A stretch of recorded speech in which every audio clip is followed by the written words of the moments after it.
Hey guys, welcome to After the Anchor podcast. I'm your host, Leslie Wise. I really want to start by saying thank you so much for taking time out of your day to listen to my guests and the stories that they share that have inspired me. Through my podcast, I wish that you find entertainment, some information, and perspective. I'm definitely not an expert, but I have a lifetime of living with depression. Some of the topics that we cover are triggering, and if you find that it's a little bit too much for you in the moment, don't worry, pause, come back to it later. I just want to put that warning out there that some of the topics that we discuss are sensitive and can be triggering. We talk about men's health, women's health, PTSD, suicidal depression, drug use, and all sorts of topics. I'm excited to take you all on this journey with me. Today, my guest is author James Francis. I found James on TikTok, and like all my guests, there's something about him that really stopped my scroll. And I don't mean stop it, like, comment. I mean, I stopped and I dissected his page. There was so much information. And in the comment sections is where I really found connection. I was like, these people get it. They get me, they get him. It's a community.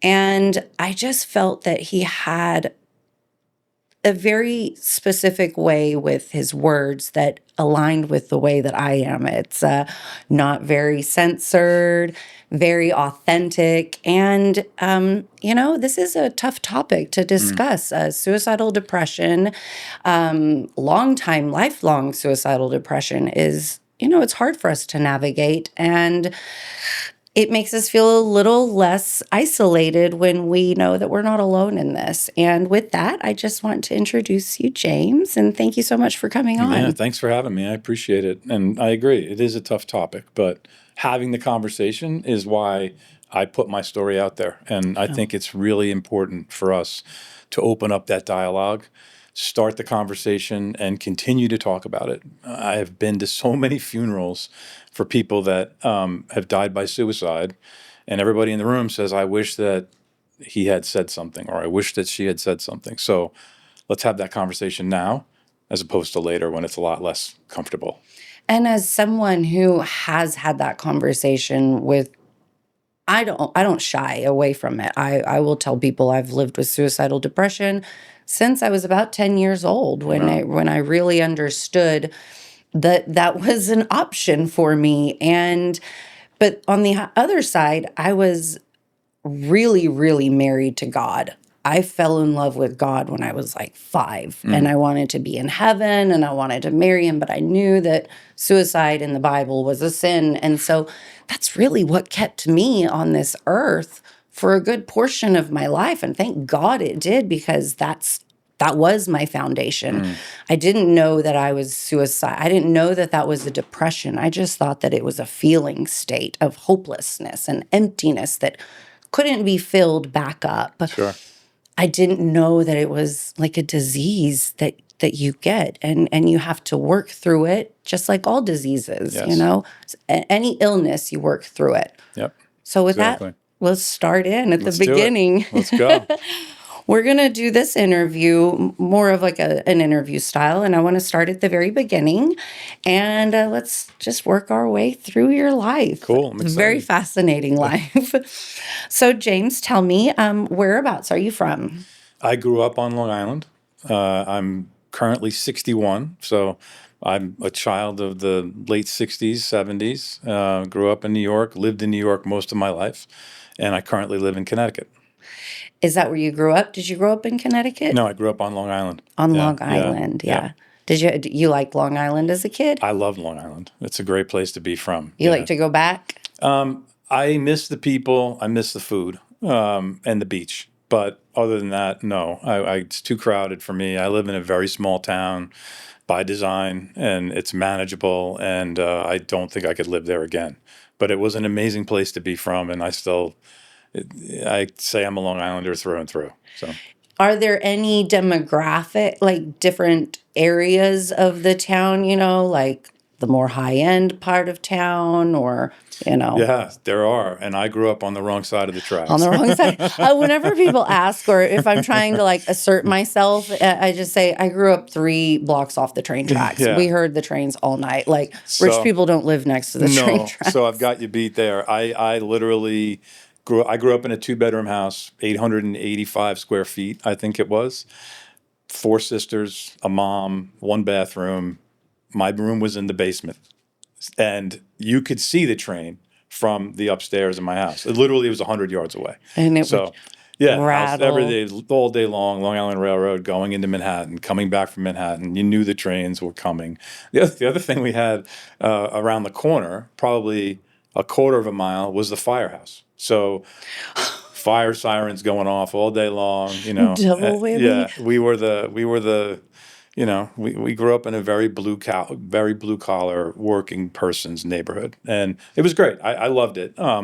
It also comes with its limitations and the belief that the good stuff in life, right, however you define that, is for everybody else, right? It's not for the people that grew up on New York Avenue where I grew up. So. Did you find yourself waking when we were talking about the train? I didn't realize it was the train that was waking me up throughout my life until I was a teenager, and I was coming home much later in the night, and I'd be up, and the train would come in at 2, and then it would come in at 4, and I was thinking, no wonder I woke up all the time when I was younger. So you had a very modest home. Sure. How many siblings did you I had have? 4 sisters. 4 sisters. I was the youngest. I was born in 1964 to save the marriage, right? To save the couple. And There's a lot of that. after I was born, my parents never lived together. They never lived in the same house from the day that I was born. So I did not save the marriage. That was I guess that you could define that as my first failure.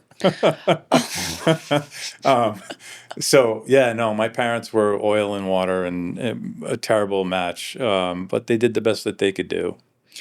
In your home, so you didn't grow up with father and mother in the house, so you had split families. Sure. In your mom's house, was there any sort of hierarchy or order? Did a lot of times for myself and many others, we find ourselves kind of parentified.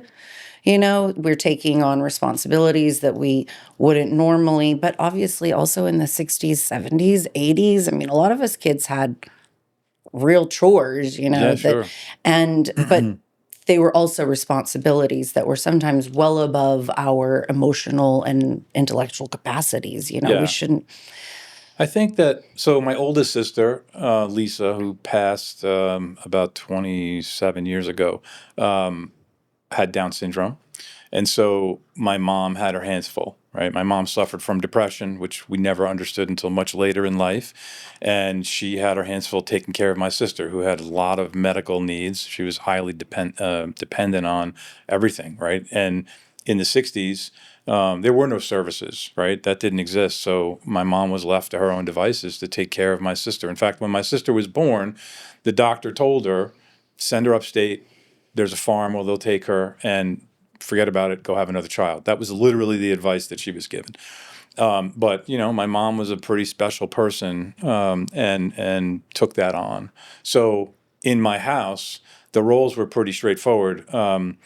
You learned a lot about how to take care of yourself because you needed to. But my next oldest sister from me, 4 years older than me, was essentially my second mom. She raised me. She took care of me. She made sure my clothes were clean and I had food. And so she took on that burden, which affected her in life dramatically in a negative way. But yeah, I mean, those roles happen. I think survival is important. And my mom did the best that she could with what she knew, but she was also suffering through, an abusive relationship with an ex-husband, and she was abused as a child. And you end up then having children, and a lot of those patterns repeat themselves. And like I said, I think that she did the best that she could, but it was pretty limiting. And so your sister, she handled everything, discipline. what were the finances like when you were growing up? Difficult? Yeah, we were very poor. I mean, I when I was a kid, I didn't know that I was poor until later, till I became a teenager, when I started to be exposed to kids from the other side of the tracks, and realized, oh my God, I've never been anywhere. Like these kids come back from spring break and they're all tan because they went to Florida, and I literally had never been on a trip until I went on my honeymoon. So it we didn't have those resources. My clothes were always clean. I had food. So I had the necessities, but no, we were poor. When my dad moved out, my mom went door to door and sold the beer that was in the refrigerator to pay the rent. So she had no job. She didn't go to college. It was a different time, different place. And she did the best she could. She worked 2, 3 jobs most of the time to keep us fed. But no, we were poor. Were all y'all kids pretty well behaved, or did anybody give mom a run for her money? Maybe you? No, No. So because I was the youngest and a boy, the only boy, I definitely lived a different experience. I could do no wrong. I had no rules. There were not a lot of rules, which was not a good thing for somebody that has, ADHD and anxiety. And so I was left to my own devices much of the time. I would say that we were all fairly well behaved, but my oldest sister, not Lisa, but my next sister down, who is 6 years older than I am, and I talk about her in the book. She was the first one to act out, right? I think because she reached a certain age and wanted some independence, and it was the 70s, and so hippies were popping up all over the place, and she was definitely a free spirit, and she did her thing, and so yeah, she was the first one to break out and cause significant problems for my mom. And I think we all had a chance to do that. I think, but by the time that I became a teenager and started to really just do my own thing, my mom was tired. I think she just kind of threw her hands up and said, you know what, hopefully he'll survive and it'll be all good. I think that's how it was in my family too. With the last one, I think they kind of just go, well, you'll be fine. The other 3 worked out just fine. Yeah. We're going to talk about your mom a little bit. When you were little, what was mom like when you were little? Was she ever loving? Come sit on the couch? She wasn't unaffectionate, but I think she was just trying to manage as best she could, right? And for my mom, her love language was service. I'll clean your clothes. I'll cook you food. I'll make sure your bed's made. That to her was how you spoke about how much you loved and cared for someone. She wasn't overly physically affectionate, and I'm not sure if that was a conscious thing or not. But I knew that I was loved. I felt love to the extent that I could define it as that at that point in my life. I never felt like she didn't love me. At the same time, I spent a lot of time alone from a very young age. And that left me feeling emotionally empty. And I didn't understand that until much later in life. You develop this habitual behavior of aloneness and independence that becomes sort of a defense mechanism, right? Because you are left to your own devices to solve your emotional problems, your emotional experience, your emotional trauma.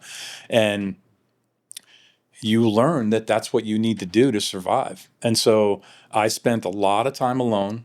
And even today, when I have a problem, when I have an issue that pops up, my habit is I go inside and I try to solve that because that's what I learned at a very early age. And it drives my wife crazy because she's more outward and communicative and she wants to talk. My wife and my son are sort of cut from the same cloth and they want to talk. I do not want to talk. I want to solve it on my own, and then I'll come out and talk about it. And so that's an interesting dynamic. But that's when it started, at a very young age. Do you feel like you want to take it internally and solve it because you don't want it to be a burden on someone else, and you can solve your problems because, well, you've solved them all yourself. Yeah. So do you ever feel sometimes that might be a reason? And I ask that because, even myself, like this morning, I actually did get on the phone and I called my friend, and I felt crazy doing that, going, hey, I kind of need a little bit of a pep talk. And normally I would be telling myself, you're so great. You're doing a great job. Like, give yourself a pat on the back. And that's working my problem out. But I did. I reached out to a friend, and when I do that, I feel burdensome. I feel like I'm putting my problems on them. How do you handle those feelings? I think that's part of it. I think that most of it, though, stems from not wanting to rely on anybody else and feeling vulnerable, that I shouldn't have to rely on anybody. I never needed to rely on anybody. I also think that part of it is ego reaction to saying, I don't want you to tell me what to do. I don't want you to solve this, right? I just want to talk about it. And I don't need you to give me advice. I don't need you to tell me what you think. I just want to share it. Is that ego? I do. It is ego for sure. Because you feel attacked. I do that. Yeah. I do that. Yeah. I did that yesterday. It feels like an attack. To me, it feels like an attack. Because I was like, I don't want you to solve it. I just need to talk about it. Yeah. But they just want to offer advice because they see you desperate or not desperate and just want to be helpful like we want to. Yeah, and I think a lot of it initially was not having the language to have that conversation, right? The people in my life, my close circle, my family, they know me, right? They know me now. We all understand how to talk to each other. And so, and my wife and I, because we're in a relationship, we've broken down those barriers pretty effectively where I can say, I just want you to listen. I'm not interested in having you solve this, right? This is my problem. And so I'm willing to share that. Just hear me out. At the end of that conversation, the question is 3 words. Is there more? Is there more? Do you have more that you want to say? And sometimes the answer is no, and sometimes it's yes. And then the second question is, would you like me to tell you what I think? And the answer to that might be no. The other person's responsibility in that is to stop. And a lot of us aren't wired that way, right? We're wired to try to solve, to try to help. We think we know. Nobody's lived my experience. Nobody really knows. I have to figure it out. Mm-hmm. At the same time, I don't want to shut down. I don't want to take it inside and isolate myself. That's one of my symptoms of my depression. And so there's a fine line between wanting to share and not wanting to share at the same time, but figuring out what that is. And the language of that is important. And I think learning how to do that, how to navigate that, is something that takes practice. Oh, yeah. Oh, yeah. Because, I mean, I know about ego death. I know about that. But it is ego, which you were talking about. Yeah. It is because, you've got it figured out. And that is selfish in a way because it's better to share. Did you ever share with your mom when you were feeling sad? Or was that even something that you thought, wow? I did. There was a time when I was 11. So there were a couple of points in my life where there was pretty dramatic trauma, which I chronicle in my book at a pretty detailed level so that people understand what the process was. When I was 11, my mom took me to a psychiatrist. And it wasn't because I said I want to kill myself. It was that I was down and I was not feeling good about the world, right, in some way. And so she did have that understanding, like, I need to get this kid some help. And she tried. I will say that she tried. And I went to see this guy. The problem is, in that situation, right, I was 11. I didn't know what the hell I was doing. This guy was a man who was sort of aggressive, right, in my head. If I saw him today, he was probably 5'7", and he was the doctor with glasses and the beard and everything. But I felt so inferior and afraid that there was no way I could open up to that individual, But again, I mean, that was like, 1975. People didn't do these types of things, and nobody talked about it. And she tried. I went 3 or 4 times, and that was the end of it, and never went back. So after that, though, because of that experience, I learned not to talk about it because I knew that if I talked about it, she would want to try to help me, and I didn't want help. You don't want to help. Yeah. It feels really weird. That accepting of the help, especially from a stranger. I remember my one and only psychiatrist. I was in high school, trying to get out of high school and get into like an alternative program, but I needed a psychiatrist to sign off on that. And I sat down, and it was a gentleman, and he locked the door, I remember, and he said, "Tell me, Leslie, what floats your boat? What turns you on?"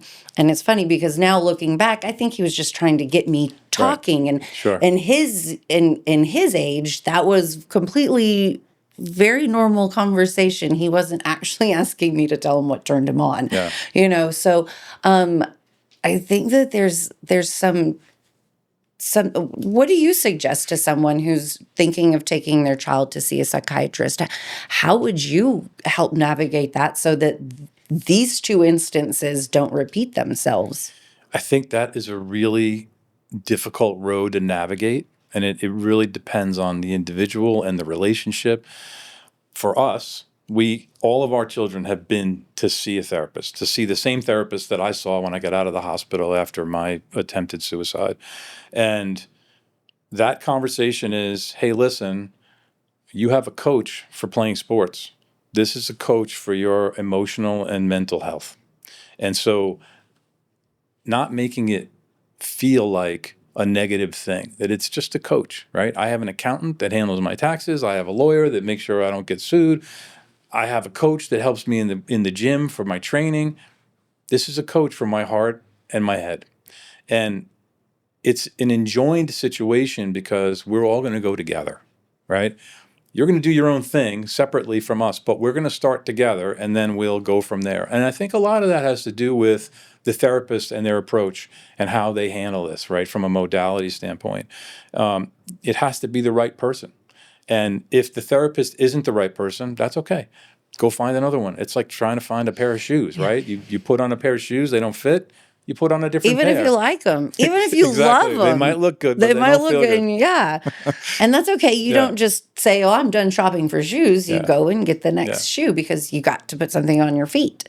I Yeah. think that's a really interesting perspective on that. I like that perspective. It's a coach for your brain and for your heart. Yep. I always think that it's just an encyclopedia. I'm always like, let me write that down. So when you were a kid and you didn't have your mom to go to, did you have friends that you would talk to about your problems ever? Never. No. No. Was that a boy, not a guy thing? Yeah, I mean, I still think that exists. I to a lesser extent now. I think that teenage boys do connect more with each other in a way that they didn't when I was a kid. I'm not saying that they're all pouring their heart out to each other, but I do see that they do have the ability not to judge and to sort of connect, and I think that that's happening. But as a kid, there was no option for that, right? The only place where I felt comfortable was playing sports, and that's how I garnered a lot of connection with men in my life and with my friends. I was a very good athlete, and I got a lot of positive feedback from that. But outside of that, off the court, off the field, whatever that was, I was completely empty. There was no emotional connection at all. And if I wasn't engaged in a sport, I was pretty much terrified and alone. Yeah. Did you have a lot of friends? I did. Yeah. No, but friends that you just kind of ran around and messed around with. Yeah. Yeah. So we're going to talk a little bit about your dad because we're painting the picture. Tell me about your dad a little bit. What kind of guy was he? Where did he grow up? My dad grew up in Brooklyn. He was a greaser, right? In Brooklyn. He was into cars and motorcycles, and he rode a Harley, and he was a leather jacket Brooklyn guy. At the same time, he was pretty intelligent. From where he came from, he was fairly well educated. He didn't finish college, but he did go to college at some point. And some of the stories that I've learned and that he's told me aren't true. So I don't know what's true and what isn't. But I do know that he was fairly intelligent. My grandfather, his father, owned a diner in Brooklyn. So my dad learned how to cook. He worked at this diner, and he was a very good cook. And that was one of the assets that he brought into my life because I love to cook. And so he passed that on to me. He was also a very good fisherman. He was into fishing. These guys that grew up in Brooklyn, Sheepshead Bay is on the water there. And my dad spent a lot of time at Sheepshead Bay fishing and learning the art of fishing. And those were two things that he passed on to me that were positive experiences for the most part. But he was also a guy that grew up in an abusive household and was fairly empty emotionally. He was a narcissist and a psychological abuser, and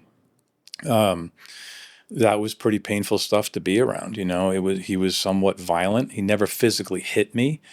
I never saw him hit my mom or my sisters, but he was incredibly aggressive from a language standpoint. And, when you're a little kid and you hear that level of screaming, and my dad was a big guy, he was 6'2", probably 280. That is terrifying. Intimidating. Yeah. It's very scary. It's terrifying. Yeah, that's very scary. Yeah. So he did not live at home. You said that by the time you were born, that was that. So you never have any memory of him. So you did normal visitations like kids, or were you obligated to do those visitations? I mean, it was different then. Yeah, so. I mean, I've talked extensively with my mother about this, right, before she passed. And I always said, why? Why did you have me spend time with this person? He was so destructive. And her answer was, well, I wanted him to have a relationship with you. I wanted you to have a relationship with him. I thought that was the right thing, And I think in hindsight, I can understand that, right? He would come once a week or once every 2 weeks or once every 3 weeks, depending on what the prior visit was like. If it didn't go well, he wouldn't come back for a couple of weeks. But yeah, he would come. He would say, yeah, I'm coming on a Saturday, show up 2 hours late, bring a bag of bagels and spend the day or maybe an hour, depending on what happened. And when I turned 11, 12, he deemed it appropriate at that point. He lived in New Jersey. He deemed it appropriate at that point that I could take the train and meet him in Manhattan. Yes. Or meet him in New Jersey. Yeah. And so he wasn't putting a lot into the relationship, and so it became this thing where I grew up as a Italian American, raised by Italian American Roman Catholics. You adhered to what your father wanted, period, end of story. And so, I spent a lot of time trying to navigate getting to him and so that we would have these visits. And I loved my father. I thought that these things were what I needed to do. I didn't realize until later in life that, that was actually causing me a shit ton of pain. And it was very destructive. It's like being in a marriage with someone that doesn't want to be with you. That's what it feels like. Very good. Yeah. Very good description. What did he hold? He had different jobs, but did he ever have a steady job? Never. Never. Yeah. No. Never. Yeah. When you were with him, when you were with him on those days, what did you guys do? I know in your book you talk about, which we will get to, fishing, a lot of that stuff, but did you watch games? Did you do TV? No, he wasn't really into sports, although he liked watching me play sports, I guess. He was into fishing. We did a fair amount of that. He was also into flea markets and antiquing, which is interesting. That is interesting. Yeah. The thing about it is when you're a 12, 13-year-old kid, you don't want to do that, right? Yeah, everything revolved around what he wanted to do, And at that age, I didn't have the voice to say, I don't want to do this, I just did it and I was unhappy about it. But it was a lot of time that was spent not really doing anything fun when I think about it, other than fishing. I enjoyed fishing. I liked being outside. I liked being on the water. But the rest of it was sort of just him saying, look, I have a kid. I got to spend time with this kid. And so this is what we're going to do. And it's hard to sort of define those moments and really say what it is or what it was. But for me, it was empty time and completely disconnected. And coming out the backside of those visits, I would always have a depressive episode, always. Sometimes it was 24 hours, sometimes it was a week. I never understood why, but I do now. Yeah. So you were able to look back and go, oh, that's This is why I was feeling like that Yes. afterwards. Yes. Did he expect you? Did he have any expectations on you with grades and sports? He was not. I didn't know. Sometimes they like to be very fathers or mothers that are narcissists. They like No, to keep that control, but not really for any reason, no, just power. he wasn't engaged at all in that. And so you said he was never physically violent, but you were intimidated. He used his size and voice and stature to Yeah. intimidate. Yeah, well, and he wasn't physically violent with me, but he was physically violent with other people around in life. Mm-hmm. There's a story I talk about in the book about eating lunch at a McDonald's and Oh this yeah. guy mopping the floor and my Oh dad yeah. grabbing the mop and threatening to break this guy's neck. And, I'm eating lunch and I'm like, we're in a friggin' McDonald's, dude. Come on. But yeah, he had a very fragile ego and he always felt like he was less than. I think that was probably the one driving thing behind most of his behavior, that he never felt good enough for anything. And I think that's part of the narcissistic behavior and the self-loathing and the depression. Um, I think that's what really drove a lot of his reaction. And he was very angry, and he would like a switch go off like that, and that when you're a little kid is incredibly confusing. It is incredibly confusing because you feel that you have control over their emotions. If you just behave properly, or if you're just quiet, or you smile at them, or you hold their hand, that might change things. And it does. And they become dependent upon that kind of. Yeah. This one is not in here. It just popped into my head. But I do have a question. When you think about narcissists now, in general, in the population, do you have any empathy for narcissism? Absolutely. I have empathy. I would rather use the word compassion Compassion. for everybody. I believe that we are all connected. And I don't believe in God. I'm not a religious person. I'm not even going to say I'm a spiritual person. But I believe in compassion because I think everybody's trying to do the best they can. And I believe that we are all connected. Like my description of that is, if you took a pane of glass and you dropped it and it broke into all these little splinters, right? It didn't shatter, but it splintered. And so we're all part of that pane of glass, and we're one of those splinters along the line there. So I do think we're all connected. And so I can sit with someone and realize you're me and I'm you, and we are one, right? And so that forces you, in a way, once you cross over into that experience, into compassion. Like, yeah, I get it, A lot of my viewers come into my inbox and talk, because I used to talk about narcissism a lot. And that's one of the things that if I could just get them to understand, the feelings that we have of self-esteem, we don't have low self-esteem, self-loathing.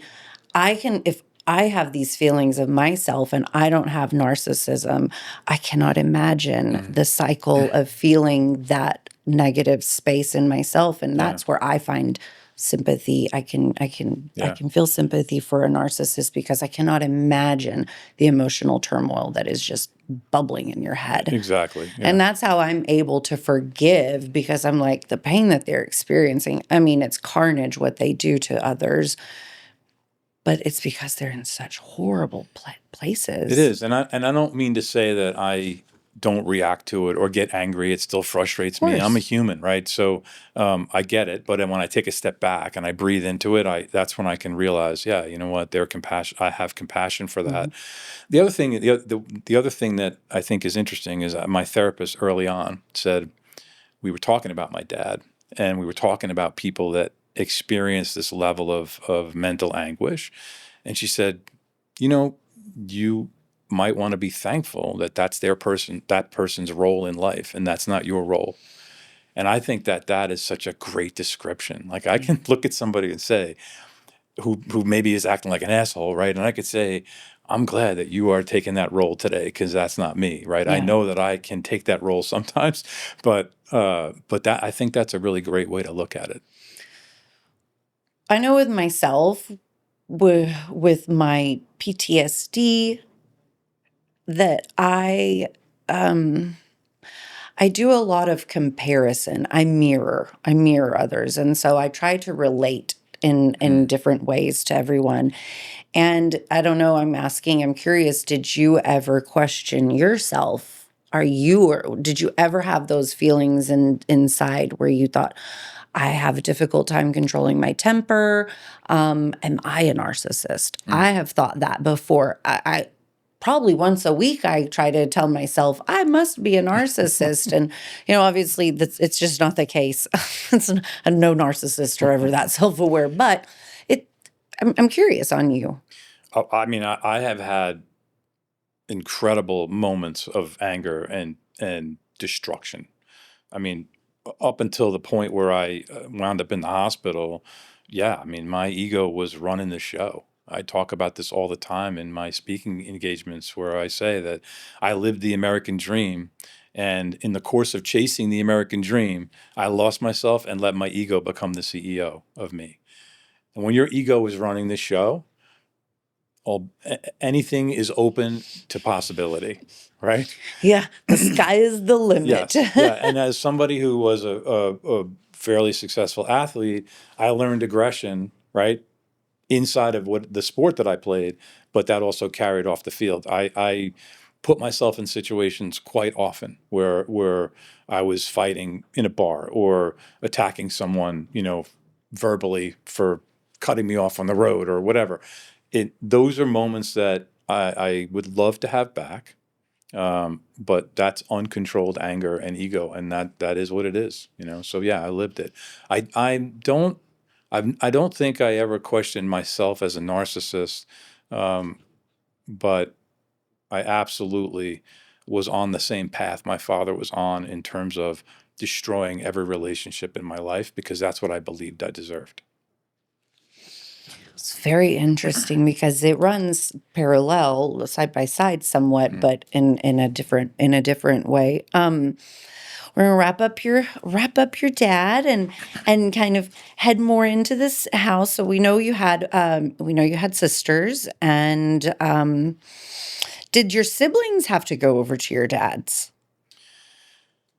That's a How great did that is yeah. a great observation. So my sisters, my oldest sister spent probably the least amount of time with my dad because I know that that was a reminder of his inadequacies. He felt like her being handicapped was because of him. And so he spent less time with her. I think, he loved her and he spent some time with her, but less time. My next oldest sisters probably spent time with my dad quite a bit until they were 14, 15. And so now I'm getting into like 8, 9, 10, 11 years old. So now I'm getting old enough and I'm the boy. So, and I'm named after him. I sort of took the spot and he spent most of his time with me as a result of that. And I think that was incredibly unfair to my sisters, obviously, but I also think it left them empty. And at the same time, it gave them space to sort of get away, which was probably a good thing. And at the same time, it caused other issues, and they both had issues later in life. So, Yeah, having that destructive parent really can cause, turmoil in the house because I was very isolated. I was with my father a lot and not my siblings, but I've kind of seen that. I think that I was just so much easier. I was not going to push back or question things. And it did affect the siblings in my life because, I felt like, why were you always alone with him? But I think it's because I just didn't push back. I didn't really speak up. Um, was there anybody that, in the family that kind of, nope, you answered that. Yeah. Did you feel like you were pretty much raising yourself? I think in a lot of ways I was, and there were other people in my community that sort of stepped up, which was interesting. So I met my best friend in life in kindergarten, Hmm. and we're still friends to this day. He's my longest friend. His family essentially adopted me. And it wasn't an overt, like, this kid needs help. Like, we love you. You got to come here. We'll protect you. It was more like an unspoken thing. And I spent more time at his house than I did at my own house. And they had 5 kids and, their own problems, But Mrs. Quinn is my surrogate mom. She did that with other kids, right? With other kids that were her kids' age. And I didn't learn that until later in life, but I spent a lot of time at their house. And so they took care of me and they made sure that I knew that I had some value. And I think without that input, things may have turned out differently for me. I had a mud. She had all the neighborhood, or the town kids, and that's always where we got to eat. That's where I got to learn about fast food because we did not have fast food at my house growing up. So it was always busy and buzzing, and I loved that because even though it was chaos, it was kind of like a different chaos. It was really nice. We want to talk about kind of how stress starts to show up in your life and some of the symptoms that are not very pleasant. And you're very open about your symptoms and how they affected you. So when you would start to feel stress, how would your body first give you the alarm systems? Most of my stress emanates from my stomach, right? My intestines. I talk a lot about this whole idea of just not being able to control yourself. So if I feel stress, it immediately happens in my stomach. And when I was a child, I couldn't control it. I would literally, just crap in my pants all the time. And my mom took me to the doctor once and said, we need to try to diagnose what this problem is. And I remember the doctor saying, this is psychological, You remember that? I do. Yeah. Like it was yesterday. Dr. Rosen's wife. Yeah. Isn't it funny, those little flags? Yeah. And I, she said, he said to her, you need to keep him calm. And those were the things that stick out to me about that. But yeah, my stress emanates from my digestive tract. And even to this day, if I feel a tremendous amount of stress, that's exactly where it goes. Yeah. But I also, I get sweaty palms and I get heart palpitations and a backache and, and a headache. And food. Are you affected by it? Do you have loss of appetite or do you get... It can go either way. Okay. Yeah, it really depends on what's happening in my world. But no, I've had situations where I've overeaten and gained a lot of weight and consumed a lot of alcohol, just an incredibly unhealthy amount of alcohol. And, looking for a way to self-medicate to try to calm down. Did friends ever witness you losing control of your bowels? I'm sure they did. I don't remember like specifics about it, but I'm sure So they were very, very nice. It was not. Yeah, I mean, I think I was really good at hiding things, and you become very good at hiding things when you need to, and that became part of my habit. You talk a lot about it in the book. Yeah, I think I'm still, even to this day, overly sensitive about what's going on around me, right? Because I'm constantly protecting myself against something bad happening, right? And trying to cover every possible combination and permutation about what might happen. I like organization. I like things to be structured so that I can manage my world. And I did the best that I could at hiding the behaviors that I didn't want anybody to know about. Did you ever feel shame or embarrassment? Were those feelings that you felt very normally about all any the of time. Yeah. Yes. Yeah. Yeah. And even when I had nothing to be shamed or embarrassed about, I felt shame and embarrassment. Yes. You talk about in your book that you had started overeating, over consuming. How did that transpire? So I was sexually molested when I was 6. It happened again when I was 8. And following that, I started to eat a lot. I was a pretty skinny, healthy kid. I played a lot of sports. as I started to get a little bit older, 11, 12 years old, whatever I had repressed was happening to me. Like I was living this sort of memory of it. And I think that the situation with my father was triggered at 11. I don't remember exactly what happened, but there was a couple of things in my book that I chronicle in my book about this day on the boat, and we were fishing, and I wanted to shoot him. And so that night, after we had been out on the water, I wound up in his closet. He had guns. I took a gun out. I was going to kill him, and I didn't. The circumstances behind that I was disrupted. My plan was disrupted because it was the middle of the night and he woke up, and anyway, I after that, I started to eat a lot, like a gallon of ice cream at a time. After that. Yeah.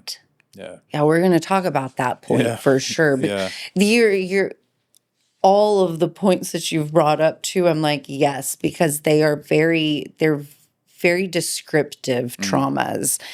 And I'm glad that you brought that one up, because we are going to talk about the boat. The boat. Take me to, so it was winter and 6th grade. You were about 11 or 12. Were you in middle school? No, I was in elementary school. You were in elementary school.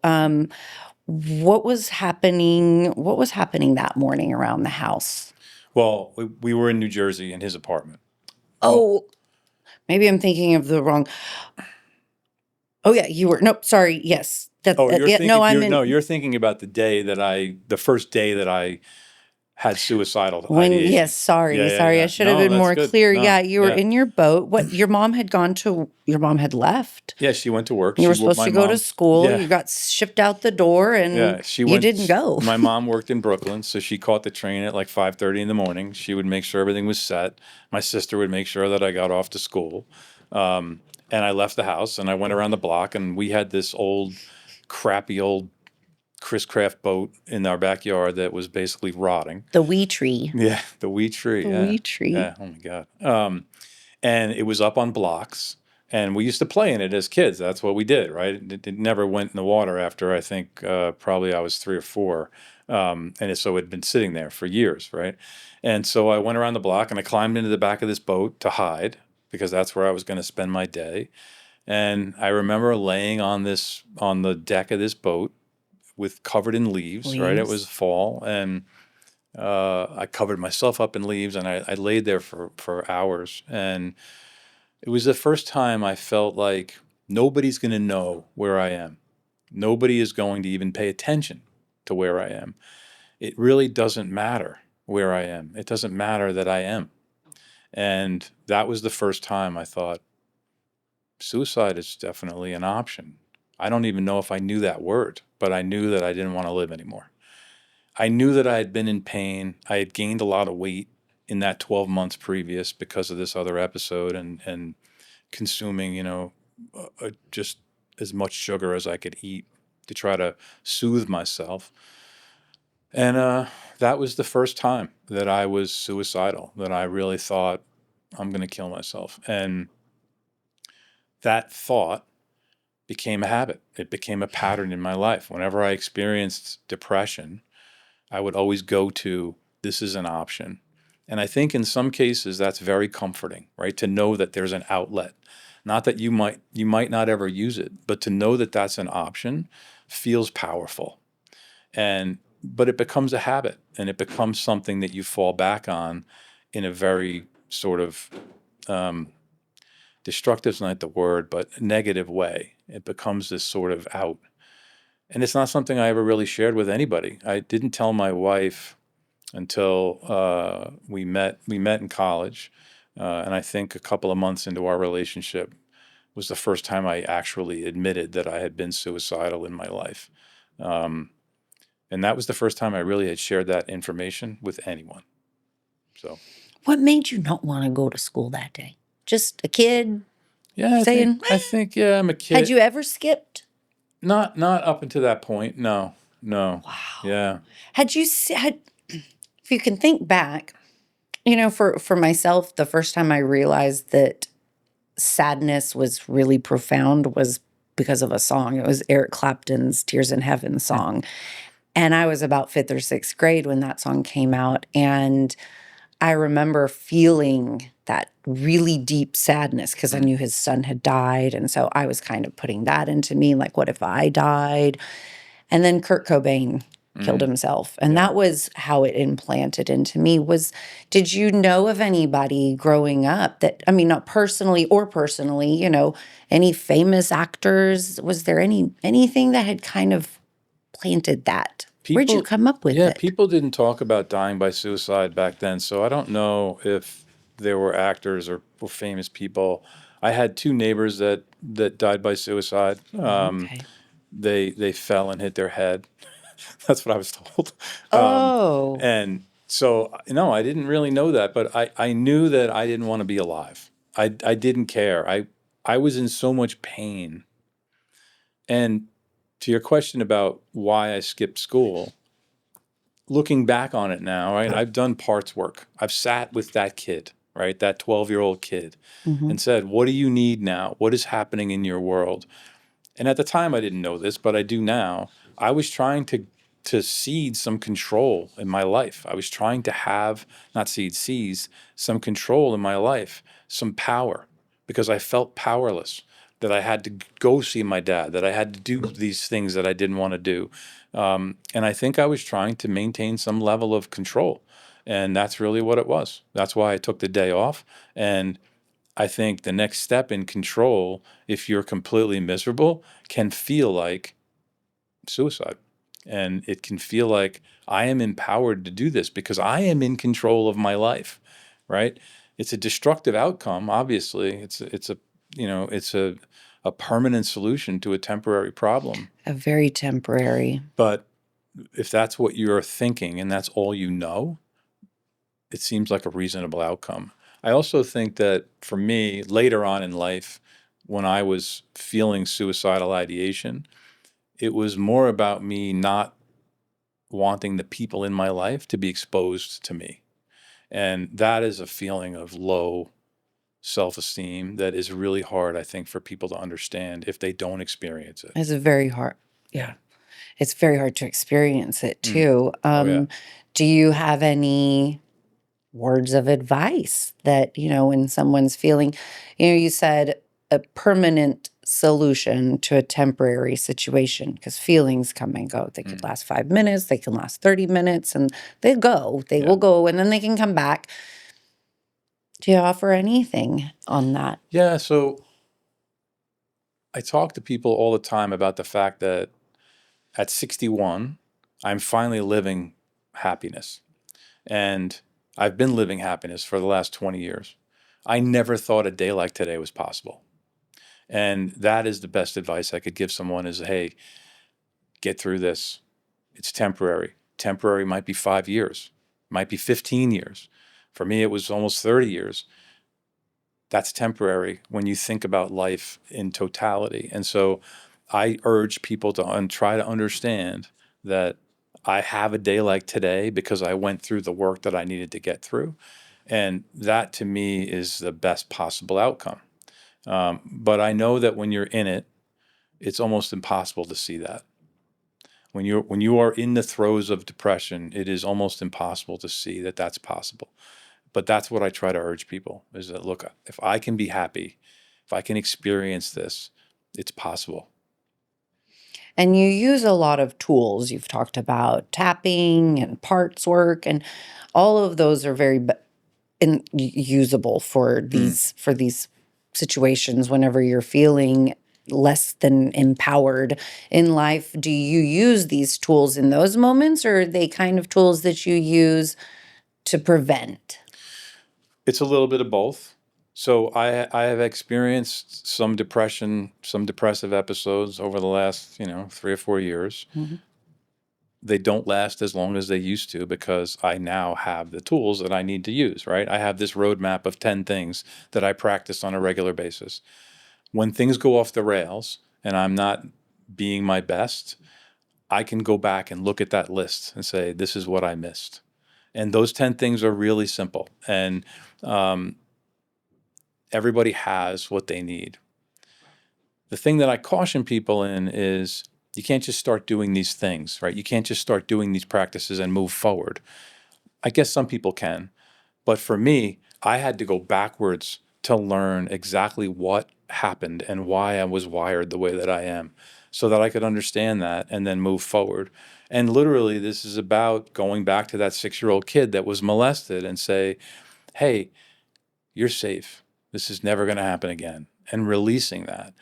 If I hadn't done that work, that would still be happening inside of me. And so I love social media, right? I've had so many videos go viral on TikTok, and so many people connect with me and tell me that they have been suicidal, they've been depressed, their father committed suicide, whatever that is.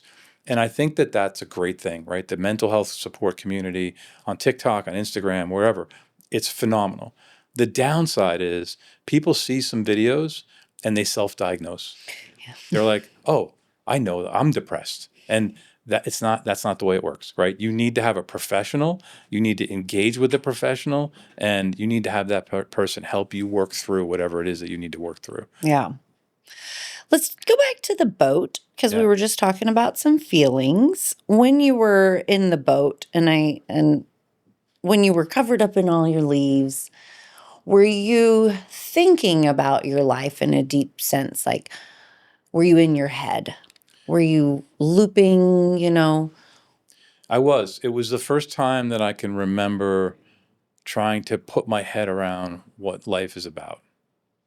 And I'm laying on this boat, right, under this huge tree, covered in leaves, looking at the sky. It was a clear day, and trying to understand what the fuck is this? Like, what is the universe, And I remember it like it was yesterday. And that was the first time I was questioning who are we? What are we doing here? And even today, I still question that. Like, what am I doing? Why do I want to be a party to this thing that's happening in this moment or whatever? And so I think as a 12-year-old, and I think that a lot of us think, well, those kids are too young to have those kinds of thoughts. Mm-hmm. People are born with this stuff. They have it in them. Having these conversations is critically important. I mean, I talk about my son all the time. He's like one of the smartest people I know, right? Because he's tapped into his emotional intelligence and he's trying to understand where he fits and what he can do. And all my children are like that because of this experience, right? That we've all been through. I think that as a society, we don't give that enough attention. We don't sit a 10, 11, 12-year-old kid down and talk about their connection to the world and what that means and the importance of them in the world. And I think that's a missing link that causes a lot of this anxiety and stress. I really do. And I'm not saying you need to sit down with your kid and talk about suicide maybe a little bit later in life, but not much because they're talking about it. They're talking about it. They are It's in the exposed to it television all the shows. time. And the Super Bowl, I think Mike Tyson just said something about he wanted to fucking kill himself because he was so fat. Like it was on the television on Super Bowl. So your 6-year-old saw it. I mean, if they'd never heard of the word kill themselves, they did. Yeah. And there's nothing wrong with that. That's his message. That's his thing. I don't care either way. You cannot hide from suicide. No. It doesn't. It's something that should be talked about, just like boundaries with your body, I mean, those are not fun conversations either, but you have to have them. And we talk about mental health in my house a lot. Do you think that was when you say that you were kind of looping and thinking about, what is the point of all of this? Do you feel that perhaps that was the script that would come back in other times? Absolutely. That's where the cycle It was started. that same script. That was and the it seminal moment. Yeah. Yes. And it repeated itself over and over again. Sometimes 6 months later, sometimes a year later.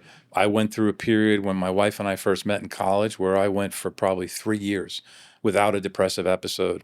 But it ultimately always came back, which is why I wrote the book the way that I did. It's going back in time so that people can see the roadmap that I followed to break through. And I think that that's where the work has to happen, is going back, understanding, and then moving forward. But yeah, that is where it started for sure. You talk about in your book, you say, I was fucking lonely. I couldn't stop eating. I was shitting my pants, and so on. You were desperate. That's a lot for a kid. Yeah. That's a lot for a kid. And it goes, all of that goes into where we're going next. I mean, what did you feel when you were writing that? Thinking back, like, this was my thoughts as a child. The writing of the book, and even today, journaling, is very cathartic for me. And so there are moments and stories that I write about where I'm just writing about it very matter of factly, Yeah. like, okay, yeah, that happened. You know, I get it. There are moments that I'm writing about it. I'm like, holy shit, I was a fucking mess. And I would cry. Yeah. And I couldn't go back to writing for maybe 2 days. Where I could finally say, okay, I can digest this in a way that now it makes sense, and it'll make sense for the reader. But it's a painful process. Reliving those moments is a painful process, and understanding all of you can be a painful process, right? Yeah. But there's peace and truth. That's it. You have to have honest truth in order to get to realness. And I have lived that painfully. And so writing about that story, when I did write about it the first time, was devastating for me. I was destroyed and realized that that's where it started. That's where the habit happened. But now I can talk about it. I can go through it, and it is what it is. It's not to make less of the emotional impact, but I've processed it. Yeah. Well, it's tough life. It was a lot for you to have on you. We're going to go to the boat and talk about, there's a part in your book with the buoy. And it sounds like it starts off as a great fishing trip, kind of. That was not the we tree, right? No, you didn't. Your dad did not have a boat at that time. You were renting it. Yes. So how old were you on that fishing trip? I was 11. You were 11. Yeah. Yep. Yeah. Who was there? Just you and just Dad? me and my dad. Yeah. And this was one of those things where we would go. He lived in New Jersey, so we would go to the Jersey Shore, rent a 16-foot boat with a motor on the back of it, and spend the day fishing. And the place where we used to go is called Atlantic Highlands, and it is, if you stand on the water on the beach in Atlantic Highlands and look out, a couple miles away is the Verrazano Bridge going over the Narrows. Behind that is Manhattan. To the right is Brooklyn. So it's basically one of the busiest waterways in the world, right? And so we would rent a boat and go out in the water and spend the day fishing and doing what you do. The thing is that, again, I'm 11, right? Mm-hmm. I don't necessarily want to be there. Being in that waterway, and I didn't address this, maybe I did, I don't remember, in the book, is kind of scary, right? It's a huge, the Narrows, right, which is what the Verrazano Bridge goes over, is a huge fucking waterway, right? There's massive ships going through there every day. It's one of the busiest ports in the country. So we're sitting on this 16-foot boat in the middle of this thing, and I'm like ready to shit my pants anyway, trying to put a smile on, and we're fishing and we're doing our thing, and the motor broke down. Yeah. So now we're Someone floating. had warned about this, right? Do you remember that he was saying that there was problems with the boats, and if there was, bring it back? He said the guy that ran the marina, Big Frank, I used to call him. Big Frank. Because Big Frank was fat and big. And he said it rained a lot last night, so the engine might sputter a little bit.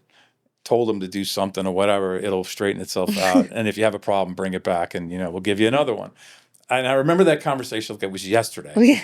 And so we went out, and we're in the middle of nowhere. The thing breaks down. My dad is freaking out because his immediate reaction is, I have my kid on this boat. I am a mess. I'm not worthy. I am the reason why this engine is not running, right? I fucked up. And he's trying to get the engine started. He's got the top off, and he's a mechanic, basically. The guy knows everything about engines, and he can't get it going. And I'm looking behind us because the Verrazano Bridge is there. There's ships all over the fucking place. And there's this buoy, a red buoy, right? A channel marker in the middle of the narrows. And we're moving toward it. And I'm trying not to say anything because I don't want to piss my dad off, right? I'm trying to please the situation into happiness. And I said, the buoy's getting close or something like that, in sort of a very meek kind of a way. And he was like, I'm trying to concentrate, shut the fuck up, something like that. And I was like, all right, whatever. And we hit it. And we hit the buoy. And he was like, why didn't you fucking tell me the buoy was there? And I was like, that's the level of stress and anxiety that I lived with pretty much every day. All the time.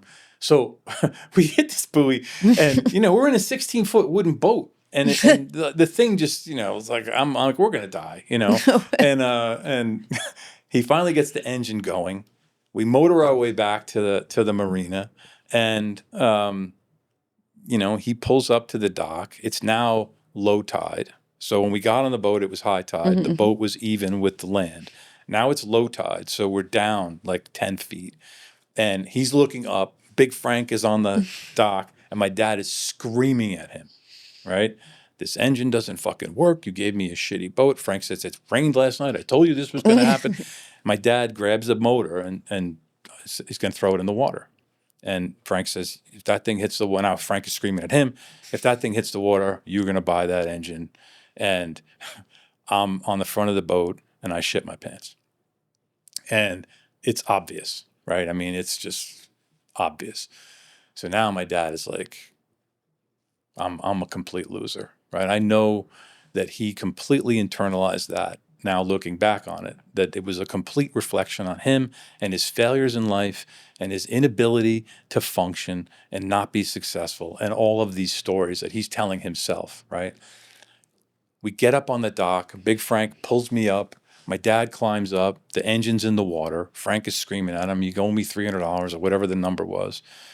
I'm standing there with shit running down my legs and my pants, and my dad walks away. He goes to the car. He literally leaves me there with this guy, and he goes to his car. Frank says, listen, there's a bathroom around the side. You can clean yourself up, and I did that. And I went and, cleaned myself up, and then I made my way back to the car. Not a word was spoken from the moment we got in the car until we got back to his apartment, which was probably a 40-minute ride. And that was the night that I decided I was going to end him. Yeah. Did y'all ever talk about that again? Of course not. That would be way too. Did you ever share that with your mom? Not the shooting part, but yeah, the story. The buoy, and how did she react to that? I'm sure that my mom was horrified. She never would have said that because she wanted me to have a relationship with my father, and this was the best way for me to do that. I think also it's hard to understand that she was just doing the best to keep the lights on, you know what I mean? And to take care of my sister. And anything outside of that was probably not something that she could manage. My mom had depressive episodes where they would say she threw her back out and she would literally be in bed for 2 or 3 weeks at a time. And I didn't know until much later in life that she was actually suffering from severe depression and couldn't get out of bed. And so, those were things that just weren't discussed. I think it's important. I want to mention something. I tell these stories because I want people to follow the path. I'm not telling stories to say my life was a complete misery, because it wasn't. And I also think that whether you were attacked dramatically in life or whether you were just smacked in the face, it's an energy. And that energy sort of hits you at a molecular level. So I don't see levels of trauma. I see trauma. Mm-hmm. Right. And so a lot of people will say, oh my God, well, my father wasn't abusive. And, I never had trauma like that. But we've all experienced some level of trauma, and that trauma is an energy. And that's the energy that you need to address in order to, make sense of it all and sort of break through. I like the way I heard someone say it. it was my perception of the events. I like that. Those were my perception. This is how I perceived the events. And that kind of goes back to living in the same house with siblings, but experiencing totally different lives. Yep. Like everybody experienced them because our internal system that allows us to, resilience is different for each and every one of us. So, but yeah, that's, we're going to talk about the apartment and your dad. And in your book, you mentioned his apartment. It was not a very, from how you describe his apartment, it was pretty rough. You talk about nicotine-soaked carpets. Did you have your own bedroom there? What was the setup at Dad's apartment? Oh boy. I know you know, and I know this, but my audience doesn't. So we gotta. I love talking about this. I know. No, it was a 1-bedroom apartment. My dad smoked 4 packs of cigarettes a day since probably 14. So he smoked all day long, nonstop. And so it was dirty, right? He was single. He had some relationships, I'm sure, through his life, but for the most part, he was a single guy, incredibly unhealthy, never exercised, ate like shit, never really held down a consistent job for any period of time. It was a sad cave, is how I would describe it. Deep pile carpets, from the 70s that would just absorb the nicotine and the smoke. And there was an ashtray on the table. When you walked into the apartment, you were in the living room. There was an ashtray on the table that you would say was a dining room, but it wasn't a dining room. It was just a table. And that ashtray had, I don't know, 60 cigarette butts in it all day long, 24 hours a day, 7 days a week. And so the smell that would emanate from that was just oppressive. And it was 1 bathroom, 1 bedroom. And, I to this day don't understand why I slept in the bed with him. Now, he never touched me. He never did anything untoward. But again, it's an energy, right? It's a thing that isn't right. You just don't know that as a kid. It wasn't until later when I was 13, 14, where I started to sleep on the couch. But there were no healthy boundaries, right? There was nothing that made sense. When I would go there, we would do things, whatever, during the day. And then at night, my dad would go out and leave me alone in this apartment, in this cave. And he would come home late, drunk, often, most of the time, and flop into the bed. And, I don't want to get into too many details, but occasionally he would masturbate and then go to sleep. And I would be up, experiencing this, facing the other way. And those moments left me feeling so afraid that it was hard for me to break that fear ever. I carried it with me all of the time. I never really felt safe. And people that I see now that I went to high school with, as an example, talk about my personality and how fun I am and how much they loved me telling stories and how, funny and engaging I was.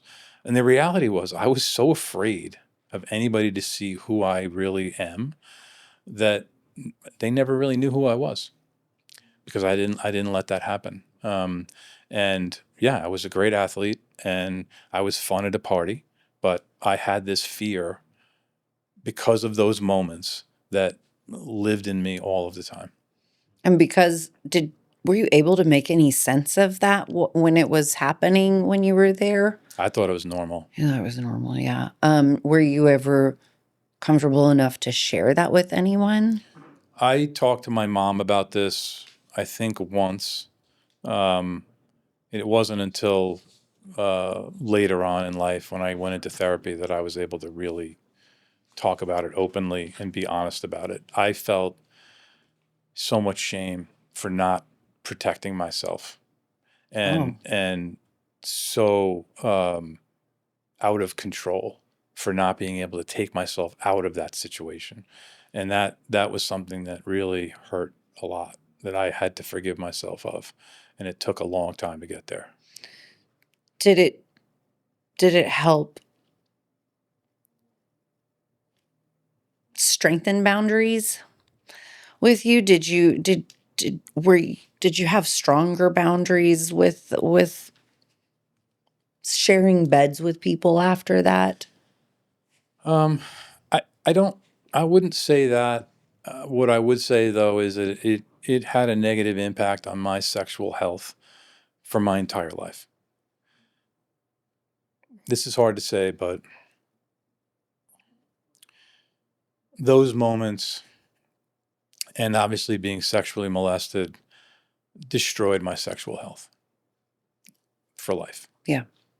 And my ability to connect intimacy with emotion is pretty much gone. It's very difficult. It's really difficult. Yeah. And my wife never experienced mental health issues like that, never even knew that they existed. Mm-hmm. And her patience and connection in trying to get us to a place of sexual health is really amazing. It amazes me. But that is something that really is probably the biggest damage that I experienced. Yeah. There is sort of, I'd say after any sort, for myself, I was molested quite a bit as a child. And I think that it's almost like the way I view intimacy now is almost like a drug, like a drink. It's an activity that is part of, and I don't know, it's really sad that happens. And when I hear you say that, it's like, well, maybe I need to do some more work on that. I'm sure that there's some therapists that are down to work through that. But it's interesting that you mentioned that, because it made me think, why do you think that some people understand certain lines should never be crossed? And why is it that some people are completely oblivious? I think, people don't know what they don't know. And I think they do the best they can with what they have. And I think that a lot of people aren't really taught and understand the impact that they're having on the people around them.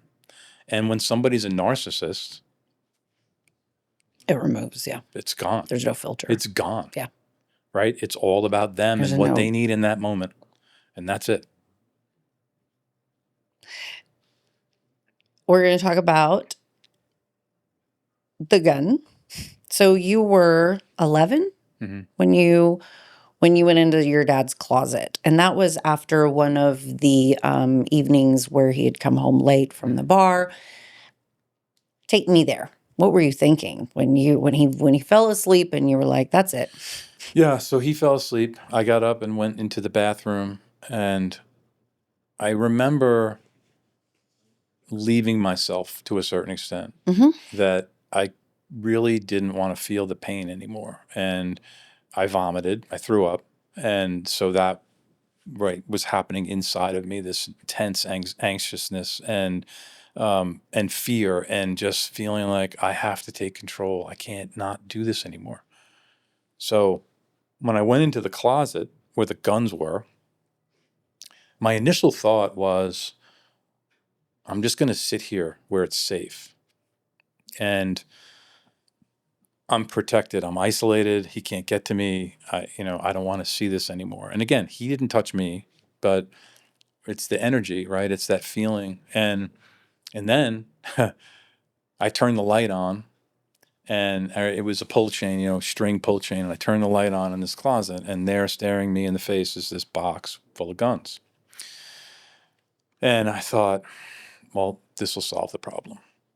And so I took this .22 pistol out, and I had handled firearms. He taught me how to shoot, and I thought, yeah, I'll just take the gun and I'll blow his head off, and that'll be the end of it. It'll end my pain. That in that moment, that was my justification. And he woke up. He woke up, and I heard him get up and stand up in the room. It was a small apartment. And the light was on in the closet, and he opened the door and turned the light off.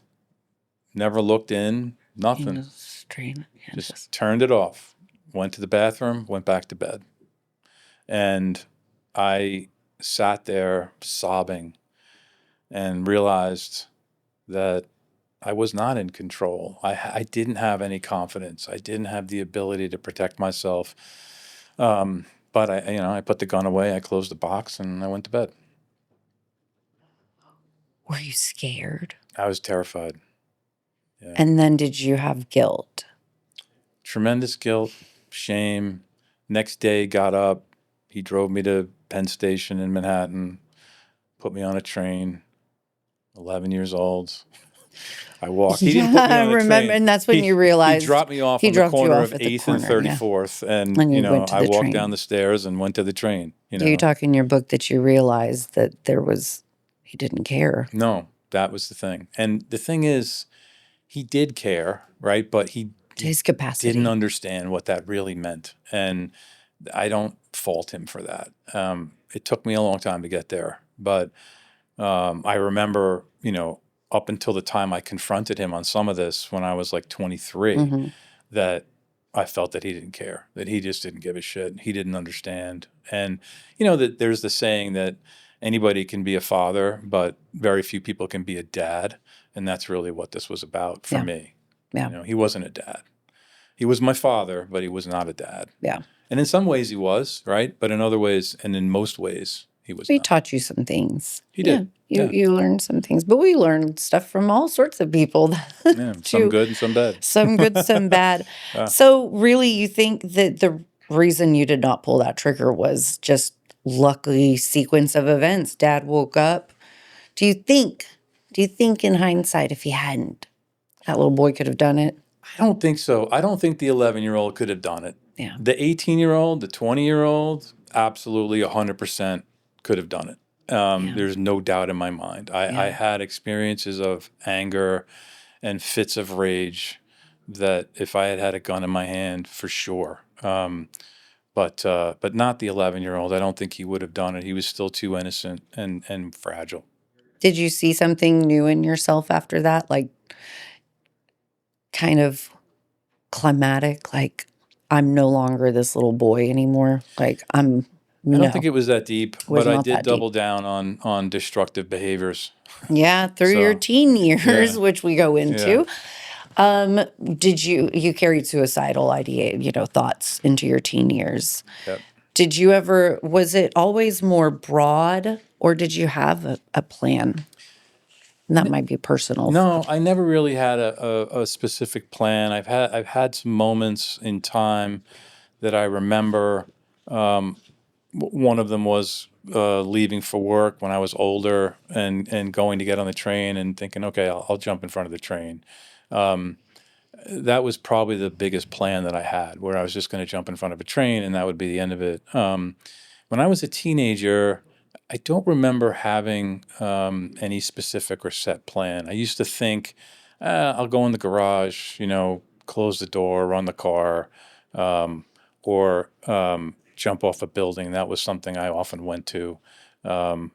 We lived on, a block from the train station, as I said. So I, jumping in front of the train always seemed like the easiest thing. Which, thinking about that statement is crazy, but it is crazy when I say those things out loud to myself too. I'm like, Leslie, seriously? Yeah. And it's interesting because many times where I've felt I have to do this now, it involved a train. And I think it's probably because that's where I grew up, and it seemed like the easiest way to end it all. Honestly, you probably heard about train deaths growing up. Yeah, there were a number of. It happened often. Yeah. People jumped in front of Long Island Railroad trains all the time. Yeah. But we always wonder where those little, and it goes back to that. Goes to that thought of making sure that what your thoughts are, what you're consuming is not difficult like that. Yeah. Did anybody know that you were suicidal? Had you shared that really with friends or a I never talked girlfriend? about it. No, No? never. Not until the first time I ever told anybody was when I told my girlfriend, my wife now, in college. So we met, I was 20 and she was 18. That was the first time that I had ever really told anybody. When you were a teen, tell me a bit about yourself. I know you played sports and you were an active. You were active. Yeah, Good grades. yeah, I was always a very good athlete. I can't explain why I was a good student. I wanted to get good grades. Nobody ever said you got to get good grades, but I sort of had this correlation between wanting to be a recruited athlete when I was in 10th, 11th grade to you got to have good grades. So I think that's why. But school was easy. It wasn't hard for me. And I like to learn. I'm still a lifelong learner. I love to read. I love to do puzzles and crossword puzzles, and so I think that was a big part of it. I had a yearning to learn, and so I was a good student. I could have been a better student, but I was a good student. I was fun. I had a good time most of the time in school. At the same time, I experienced a tremendous amount of loneliness, a tremendous amount of aloneness, and there's a big difference between wanting to be alone and being lonely. And I did spend a lot of time lonely because I was afraid. I was living in fear most of the time. The only time, and this is why I'm still alive, the only time I felt good was when I was on a field or on a court, and that's where I could shine, and that's where I garnered a lot of positive feedback, especially from men. Yeah. Especially as a kid, you're playing sports. And I grew up in a time when one kid got a trophy, right? Yeah. I was Yeah. that kid. Yeah. And looking back on it now, because I've been coaching youth sports and I coach high school lacrosse now, looking back on it now, I understand what was happening as a kid. Coaches wanted me on their teams. And so they would literally pick me up at my house. I had no other way to get to where I Yeah. needed to go. And I didn't know that at the time. I just thought, okay, this is how it works, right? But they were picking me so that they could drive me to practice and games and stuff like that. And it's an interesting situation because you got these guys, right? These men who are loud and big and boisterous, and they love you when you're doing your thing, But when you're not on the field, they're terrifying, right?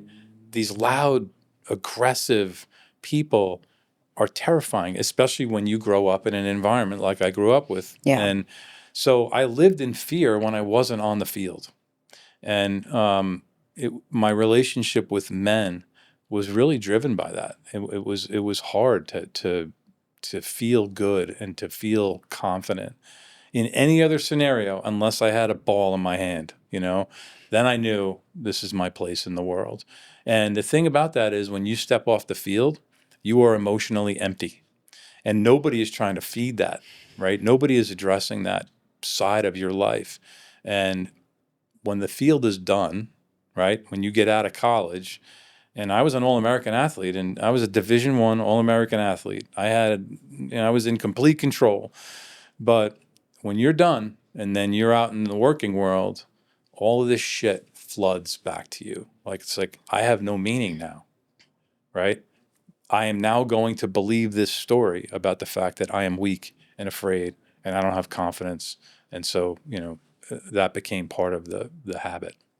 Were you finding any ways to replace it, or were you just like, cut that part out and we're moving on to the next part of life? Or Well, did you? I replaced it with making money. Yeah.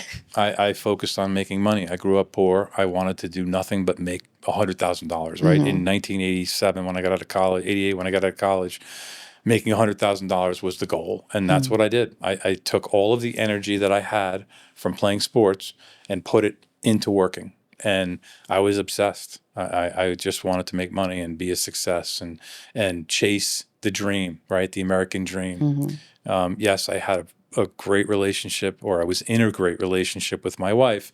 It was broken in ways that we didn't understand because of my mental illness. But I thrust myself into work, and that was it. There is a story that I really wanted to talk about, and because I found it interesting because there was like a preface to this. It was about your car, and it's it's winter, and you have your 1973 Oldsmobile Cutlass Supreme. What I love about your book is how descriptive you are. We talked a bit about that last night, that your directions, and you jumped over this fence. And so really it probably wasn't that fun for you this New Year's Eve, but reading it, Yeah. it's a really good story. It So I is. really It did is. want to talk about it. Yeah. Tell me a bit about your Oldsmobile. You mentioned that the transmission, you had a problem with the transmission, Yes. and your dad gave you some advice about this. Yeah. Tell us a bit about Yeah. what So that advice was. my girlfriend at the time, oh my God, this poor girl. So I wanted to make a big deal, right? We went to this course. fancy restaurant, New Year's Eve, and my car was leaking transmission fluid. And when your car's leaking transmission fluid and you can't get it fixed, you got to keep transmission fluid in the trunk. So my dad said, look, the transmission fluid needs to be topped off. So just carry it with you. And when the car doesn't slip into gear, which is what would happen back then, you needed transmission fluid. And so when the car was cold, especially, right, the transmission fluid would get thick and it wouldn't engage right away. So we came out of this restaurant. It's New Year's Eve. It's probably, 5 degrees. And we got the car running and waiting for the heat to come up, and the car wouldn't go into gear. And I immediately was like, oh my God, I'm going to shit my pants. It's like anxiety is bubbling up. Shit your pants. Yeah. And I'm with this girl who I'm trying to impress, and, finally got it into gear and made our way home. But yeah, it's a funny story looking back on it now. It is a very funny story. But at the time, it was so upsetting. I was so embarrassed, and she didn't know what was going on. Like, she knew that I opened the hood and I poured the transmission fluid in, but she didn't, she was like, whatever. But to me, that was just absolutely devastating that I was experiencing this level of anxiety.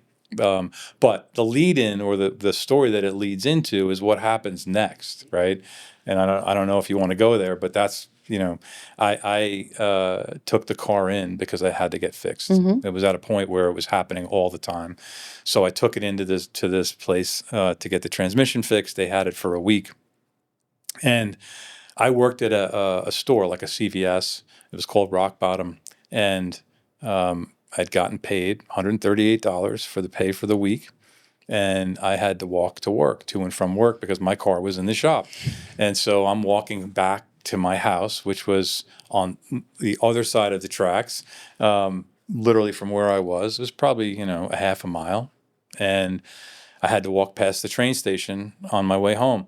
And so now I'm walking past the train station, a yellow Mustang, it was 1982. I think that was like an 81 Mustang, drove by me and went down the corner and turned. And I came down the hill and turned the corner, and these 4 guys were coming at me.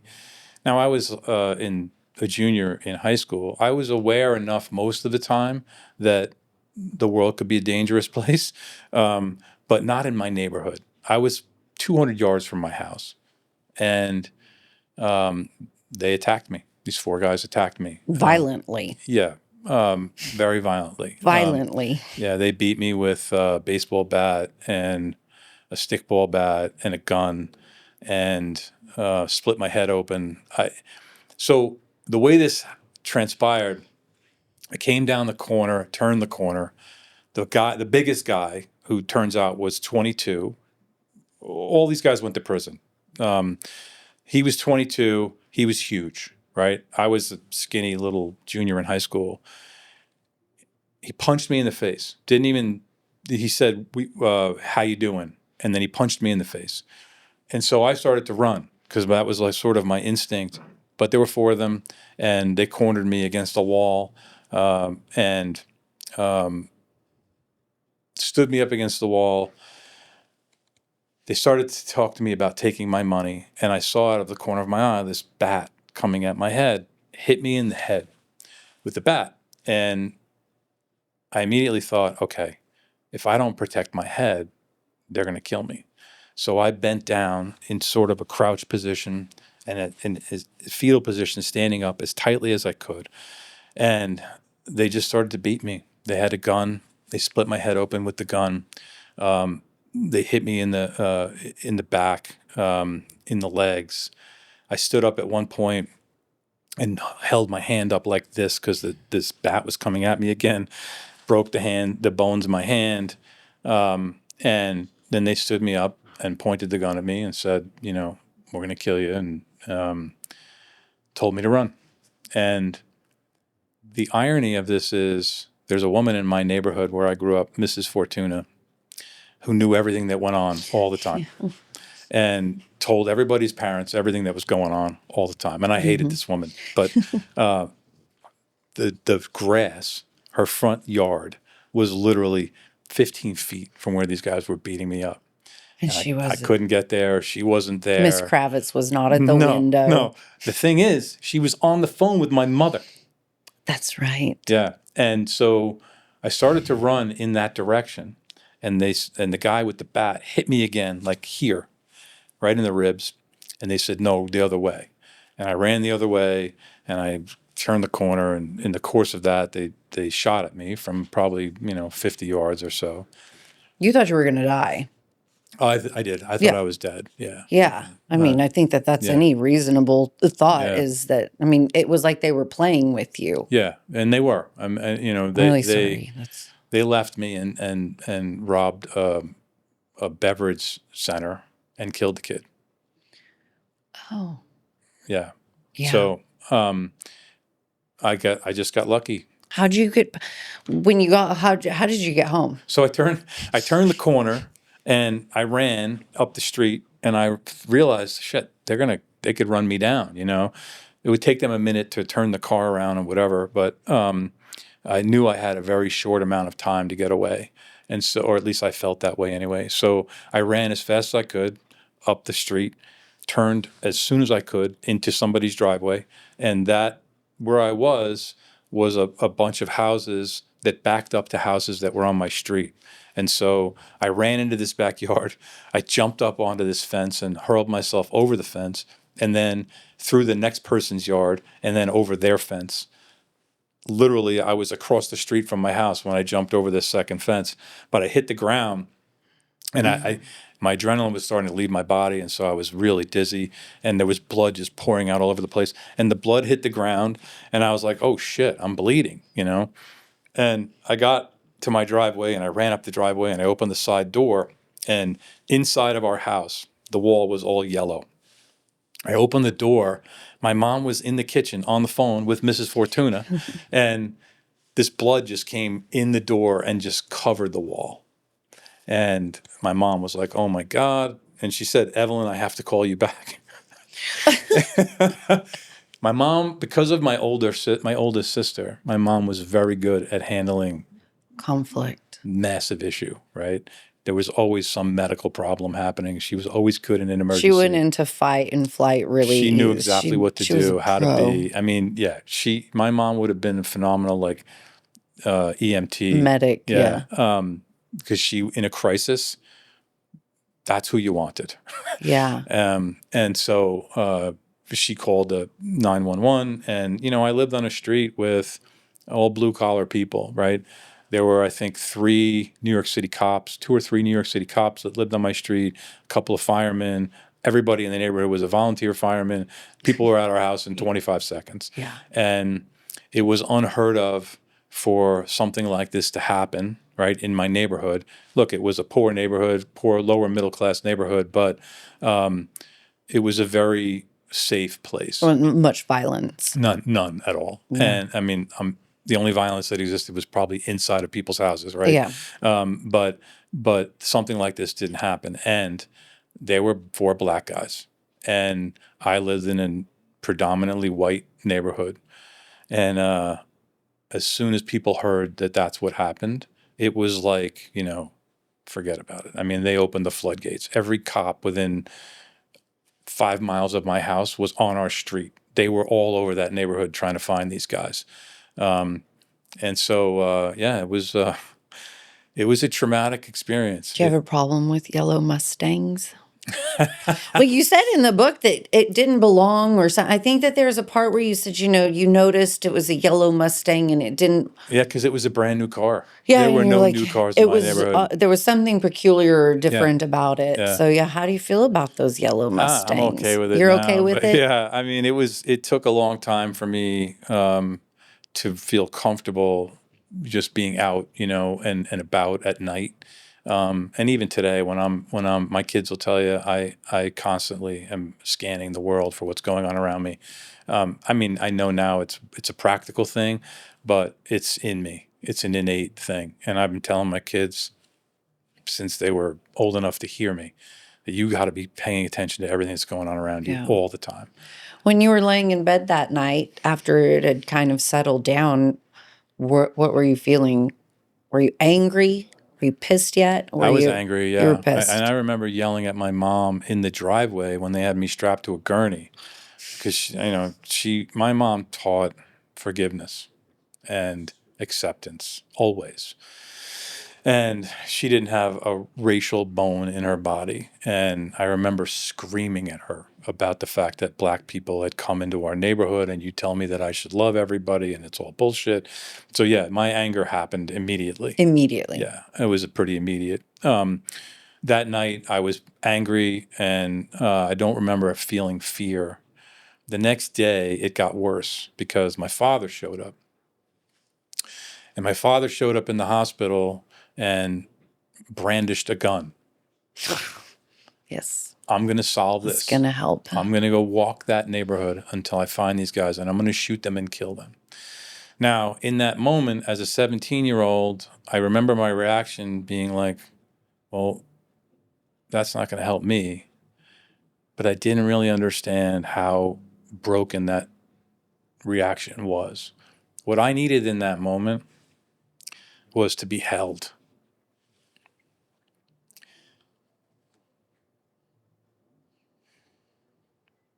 And obviously, right now, it's an emotional thing. I coach high school sports. I see so many boys, 15, 16, 17, 18-year-old boys, they're boys, that need that emotional connection. And they don't get it. And it makes me really sad. Yeah. Because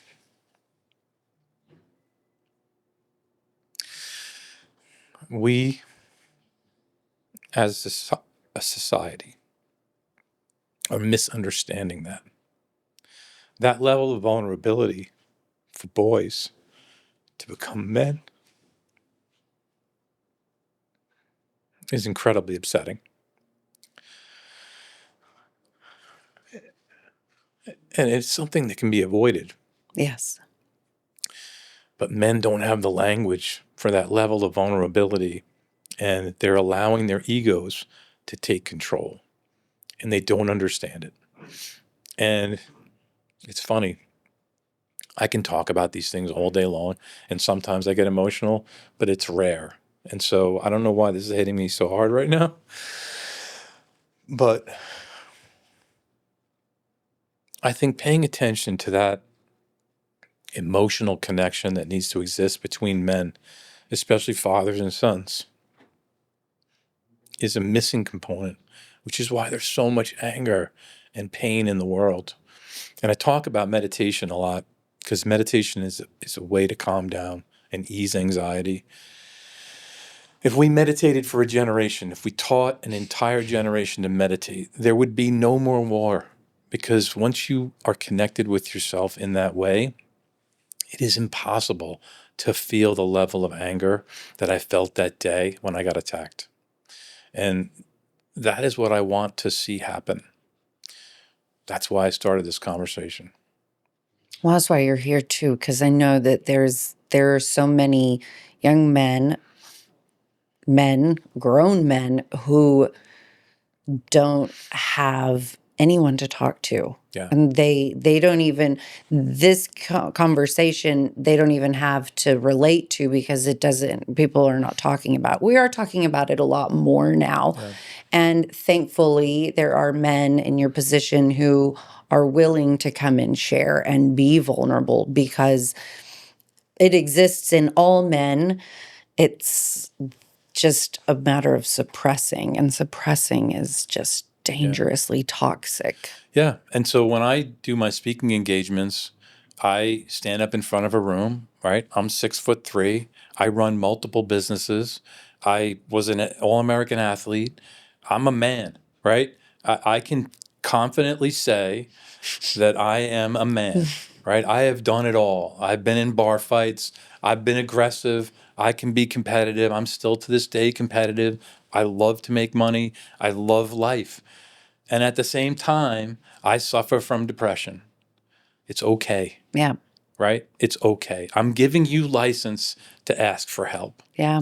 And the one thing that I've learned over the last 10 years in talking about this actively is there is not a person on the planet that if you go to and ask for help that will say no. Yeah. Everybody wants to help. People are afraid to ask. And I want people to ask. I Yeah. want people to ask for help. Yeah. Yeah, because their core system that built them didn't allow that. Absolutely. And if they did ask, it was dismissed, placated, there was never being heard. So it feels like a waste, or you don't think anybody does want to, but everybody does. The world wants to help. Well, you just hit on a really good point, and I want to talk about it at some point, and we can talk about it an hour later, but it's about being heard and being seen. James, I want to talk about, this is probably one of my favorite parts, but because I'm a girl and I like relationships, and this is when the girly part comes in. You meet your wife, Chris. Take us into your college years. Where'd you go to school? We went to a small school on Long Island. Mm-hmm. I went there to play lacrosse. I didn't go there to go to college, and I had a full scholarship, and so I wound up there.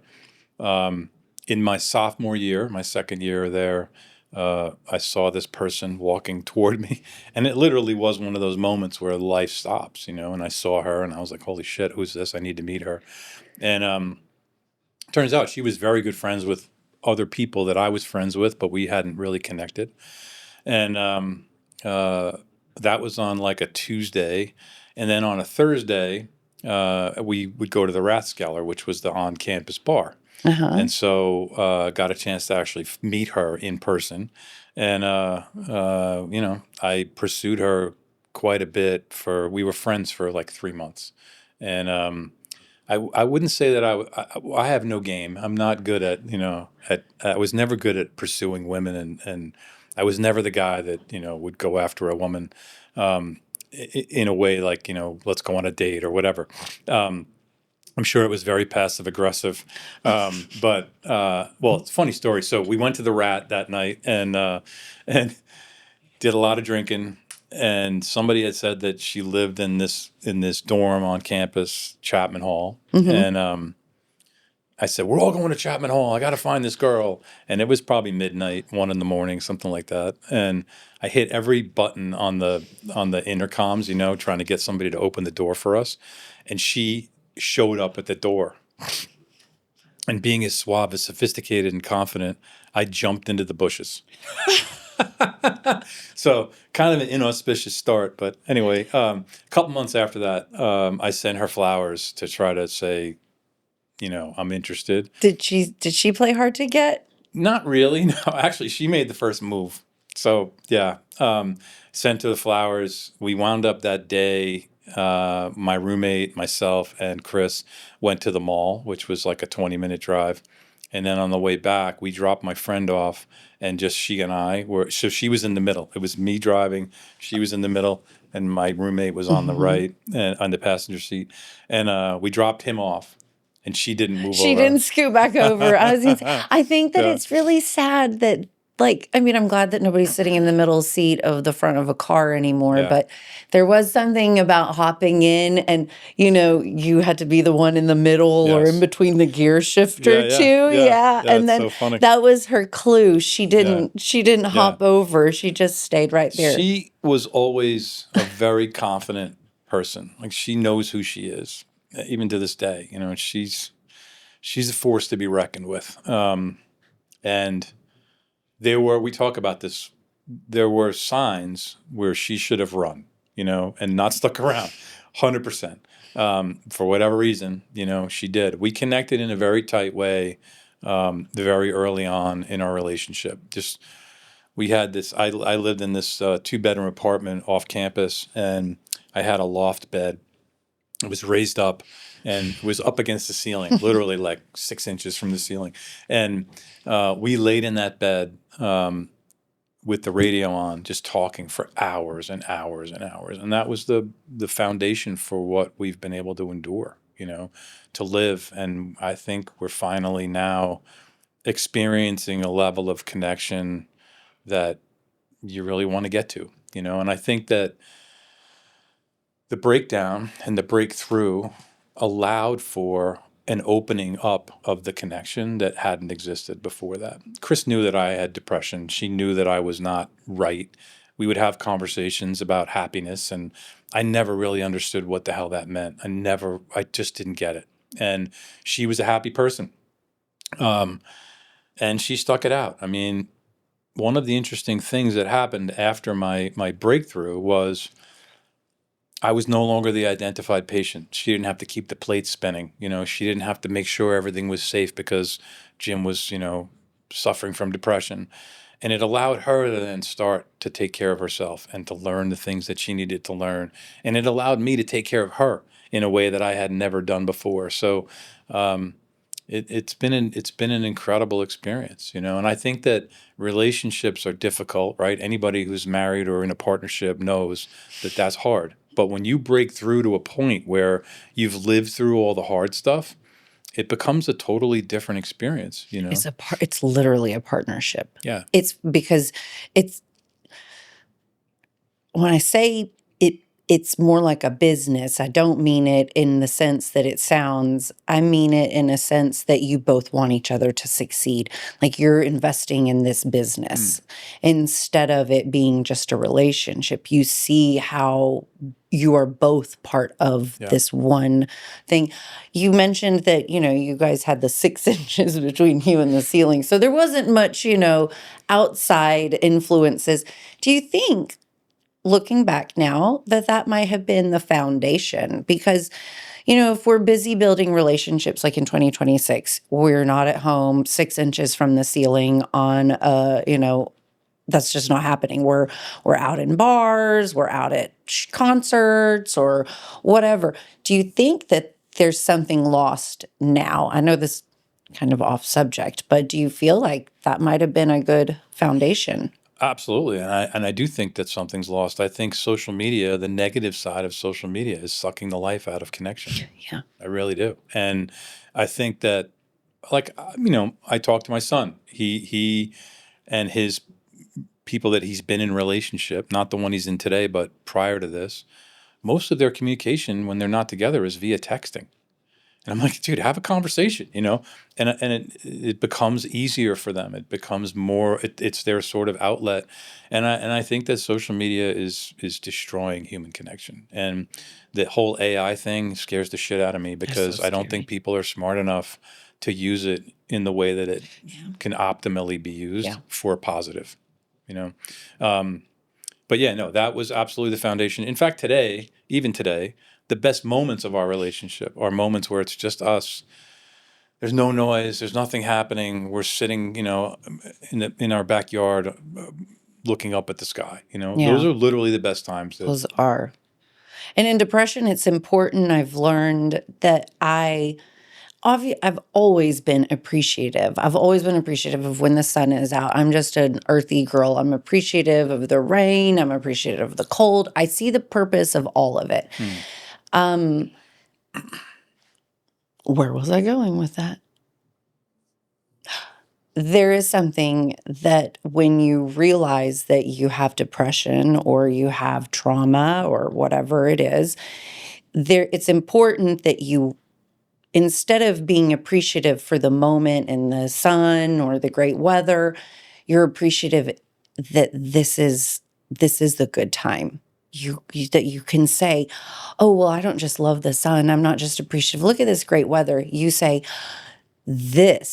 I'm having a good day. Today Yes. is a good day. And to repeat those things when they happen. This was a good morning. Yeah. Because we focus a lot on what didn't go right. And I think that sometimes when we say being appreciative or finding the joy, it's actually going, I'm joyous right now. And I think that's part of healing.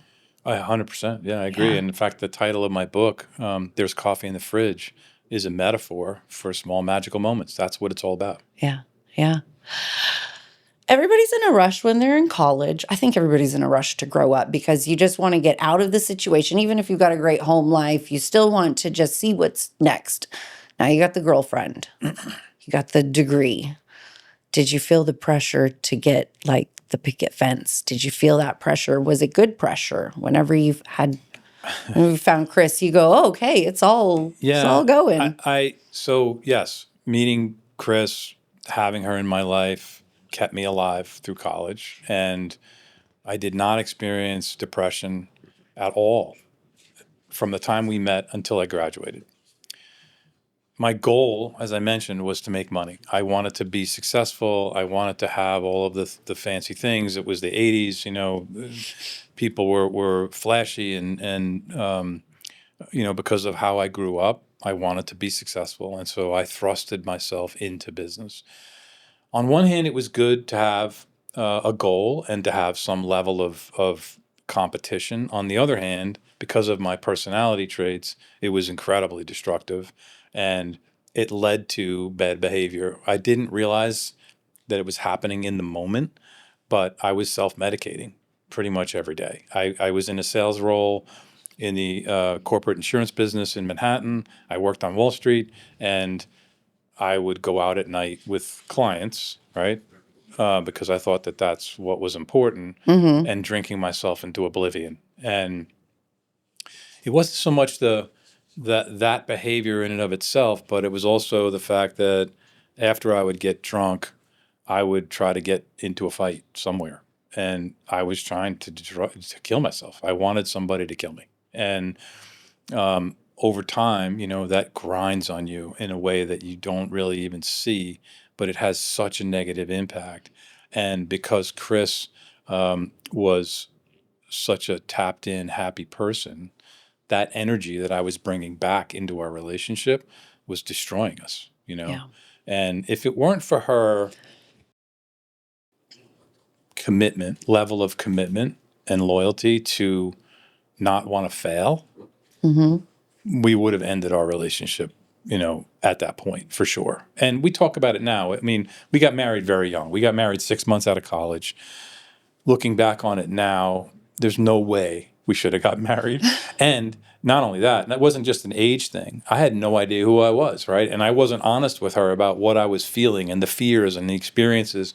And so if I had been honest, that would have been the end of it, and that's probably what should have happened. But This we was your wouldn't have the path. life we have, right? We wouldn't Yes. have the kids, and so it all happens for a reason, and it turned out lovely, and it's great.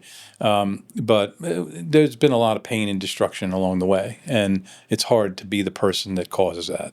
Yes, it is. It is hard. Yeah. It is hard to be the tornado. Her boundaries. She had to have had boundaries because she came from, she was mellow. I know that with my husband, he had boundaries and I'd never really understood them. You can tell someone, no, I don't want to do that. And they're going to talk you out of your no, and it's not always a very concrete boundary, but I found that I was able to mirror my husband's boundaries and find safety in his safety. Did you ever mirror any of her life, her family? Well, I think family for to sure. find normalcy. Yeah, I think family for sure. The ironic thing is her family, her parents, are from the exact same neighborhood my father was from. So there's a lot of commonality there, both in the Italian-American experience, but also in Catholicism and being raised in that environment. So the family piece of it, yes, 100%. And I gravitated to her family as much as I could because I knew that my family wasn't going to fulfill me, and it wasn't. But it also, for Chris, created a level of commitment that probably wasn't healthy for her, right? It didn't give her the boundaries she needed. Because she didn't really know what she had never been exposed to mental illness or even thought about it as a problem. And so I don't think that she was unconscious to what was happening to a certain extent. She was just riding the roller coaster with you, the emotions. Yeah, and she at the same time was also trying to build her own life, right? She was chasing a career, wicked smart, aggressive. If she had stayed in her career and never had kids, she'd be the CEO of some Fortune 100 company right now. There's no doubt in my mind. She's a savage when it comes to competing and making smart decisions, and she runs a very successful business. And so some of that took a back seat to the fact that I was so consuming, that my mental illness was just a disease. I mean, and it was pervasive. But to her credit, she stuck it out, and we were close to the end many times, but we were close to the end when she got pregnant with our first child. In fact, we went on a weekend trip when Ashley was conceived to try to decide whether we were going to end our relationship or not, which is crazy, right? And after that, that became the reason to stay together. I think life changes a lot when you have children, and it changes your perspective, and it also changes your needs. I think something that's important that I talk about, that I was talking about last week with someone on TikTok talking. We were going back and forth DMing, and she said, my ex just ended our relationship because he said he's depressed and he can't put the time in, the focus into our relationship because he needs to take care of himself, which is incredibly insightful and smart. And I'm not saying it was the right decision, but so here we are, right? We've got 3 kids. I tried to kill myself. I'm in a mental hospital. I come out, and now we're on the other side of this, working through the work.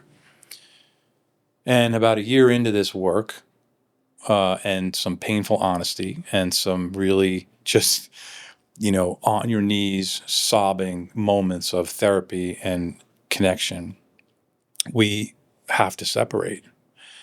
And we separate in the house, which I talk about in the book. We create this boundary where it's just us in our space, and we have a big enough house where I literally was sleeping in a walk-in closet because it felt good. It felt small and confined and safe, and that's where I did a lot of learning and reading, and she, stayed in her spot, but the kids were not allowed in that room.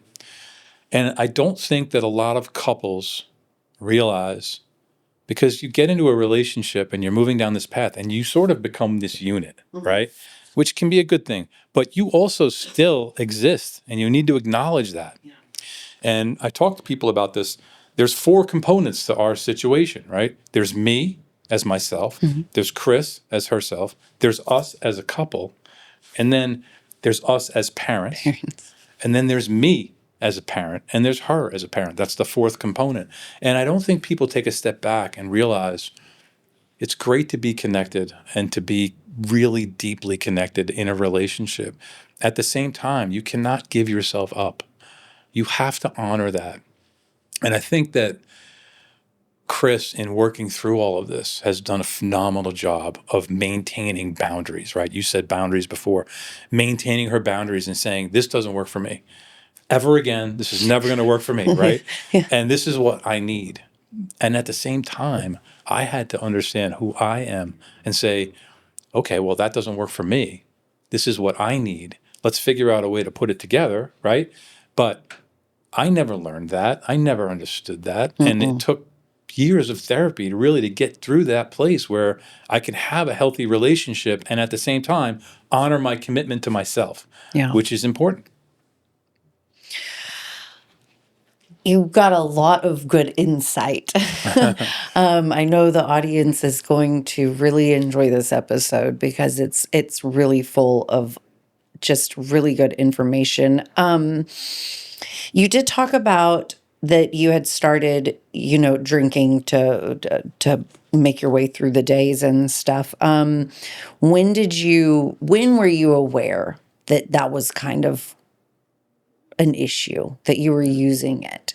Was it in the moment or in hindsight, looking back? So it was probably in the situation where I was faced with a conversation in my relationship is when I would have a wake up call, and it would come and go, right? I would go for 6 months with destructive behavior, and Chris would get to a point and be like, nope, no mas, I'm not doing this anymore. And that's when I would wake up and be like, okay. And then I would get on the straight and narrow, whatever you want to call it, for a few months, maybe a year, until I slipped back. What I never realized, what I never understood, and what I implore people to understand is this stuff that's in you is never going to go away until you face it. You have to have a reckoning. You can say, today's the day I'm going to be good and it'll be all well and good. And maybe you go for a month, but it's coming back. And so I had a situation where I was out one night. I think I was 24, 25. And I was out one night late, and I was drunk, and I was robbed. I went to an ATM to get some money to go to a bar and hang out, and it was in Manhattan. It was a 42nd and 2nd, 42nd and 3rd, and I went to an ATM. I turned around, guy behind me had a knife, and took my money. I went out anyway, got drunk, went home. Got in my car when I got home and drove back to Manhattan. And I found him. And I was going to kill him. And I beat the shit out of this guy. And I went home that night, and I got home at probably 4:30 in the morning. And my knuckles were covered in blood. And Chris left. She got out of there and left. I never thought I would see her again. And, again, right? Things happen for a reason, and life is great. Everything worked out the way it's supposed to. But in that moment, she was right. And that was one of those moments where I knew I was broken, but I couldn't stop it. I mean, even in these struggles, I feel like this is the game of life. It's learning to navigate these struggles, the obstacles. And I think a lot of us believe that there are just points where it's calm, like a lake, but it's never going to be calm like a lake. Yeah. You just have to not drown, stay on your buoy or your flotation. But I think that the more I hear you talk and say, I'm seeing this as just playing a game of Candyland or life, playing the game of life and having to stop. And there is no direct, easy path. Yes. There's not for anybody. No, not for anybody. Not for even the most well-adjusted human that has all the tools, even for them. Yeah. And when you throw mental illness into the middle of it, right, that situation is different for everybody too, right? My depression is different from your depression, from somebody else's depression. And the way to treat it, the way to approach it is different in each situation. And so that's why one of the reasons that bothers me about social media is this whole idea of self-diagnosis. You need a professional, you need a shepherd to take you through this process, because it's your process. It's nobody else's process. Nobody else has lived your experience. You don't know if medication's going to work. You don't even know which medication is going to work. You don't know if talk therapy is the right thing, or is it individual therapy or group therapy. Exercise. There's just so many different ways to go about this. And I think a lot of people, we all get hit now with these ads, right? Supplements, and you need to go here, and you need to go on a retreat, and you need to do this. And it's really figuring out what the right cocktail is. And I don't mean that in terms of a drink, but what the right mix of things is or are to really address the pain that you're experiencing so that you can break through it.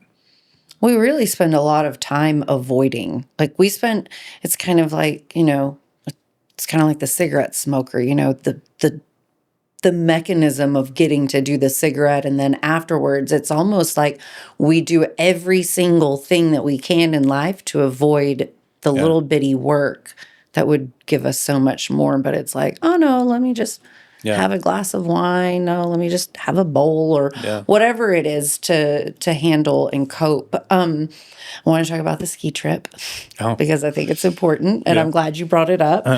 So you went on a ski trip in your marriage, and you talk about it in the book. Where were you going skiing? Was this was a thing that you do Yeah, yearly? we were skiers. We skied every year. We on that trip were going to Mount Attitash up in Vermont. I don't know if it's in Vermont or New Hampshire. Yeah, it was just the two of us. Just you and Chris? Going skiing, yeah. And Chris was a much better skier than I was. She had skied at an early age. I didn't start skiing until I was like 25. So I just basically barreled my way down the mountain. She was having a really hard time, and she fell and couldn't get up. She was exhausted. Yeah. Which was completely unlike her. So we went to a CVS on the way back to the condo, and she bought a pregnancy test. And I was like, "What the hell are you buying that thing for?" And This is her fault. Yeah, yeah. Turned out she was pregnant. Yeah. And it was like talk about jumping in front of trains. It felt like a train was coming at me. I was like, "There's no way I can't be a parent. I know I'm too fucked up to do this." And I didn't sleep that entire night. There was a hot tub in the condo, and I sat in that thing for hours. And what did I do? Instead of being with her and comforting her and supporting her and celebrating this thing, I went into myself. And I sat down with a piece of paper and a pen, and I wrote down every piece of business that I was working on at the time, because all I could think of was that I needed money. Money was going to solve this problem that I was experiencing, this anxiety that I was feeling, the inadequacy that I was feeling, the fear of being a dad, right? Because I had no role model for that. Terrified the shit out of me. And all I wanted to do was make money. And that's crazy. But that's what I knew. That's what I felt like success was money. And we went, headlong down that path. And thankfully, our firstborn was a daughter. Having a son was something that I never wanted. I never thought, I can't be a dad to a son. There's no way. My relationship with my dad was so destructive that I didn't think that I could ever be that, But anyway, I don't know. You had the hindsight, though, to say to yourself whether it was truthful or whether it was helpful or not, but you had the hindsight to say, I was not equipped. Nobody showed me how to be. I didn't have that. Oh. I did not. And I didn't think that I was like some amazing mom. I think that almost like women, it's automatic. There's no choice. Yeah. And men tend to think of how to, the logical things and we're just like, oh, we'll figure it out. Everything will work itself out. And you went straight into your head about how you're going to pay, which I think do you think that's pretty common with men? In that situation? I do. I have had conversations with other guys that have felt very, very similar. I've experienced that exact same, yes. Wow. No, with my first husband, and you understand, and I could understand. It was scary news for everybody, another mouth to feed, insurance, keeping them alive, doing a good job. So you had your emotions matched the situation. Yeah, at least. The thing that makes me sad about that moment is the lack of connection, right? It's the lack of a joined experience for something that is so important. Yeah. And I immediately went into fear and terror. Like, I can't, You talked about in your book, why not just walk away? Why not let her go? Why not just say, this isn't working and I'm tired of making both of us miserable? That was pretty profound. Yeah, and I think that it was a survival mechanism. I think innately I knew that if she wasn't there, I would absolutely kill myself. Yeah. And I'm not putting that on her in any way, but that I think was part of why I latched onto her so tightly when we first met. and why I think we were so deeply connected.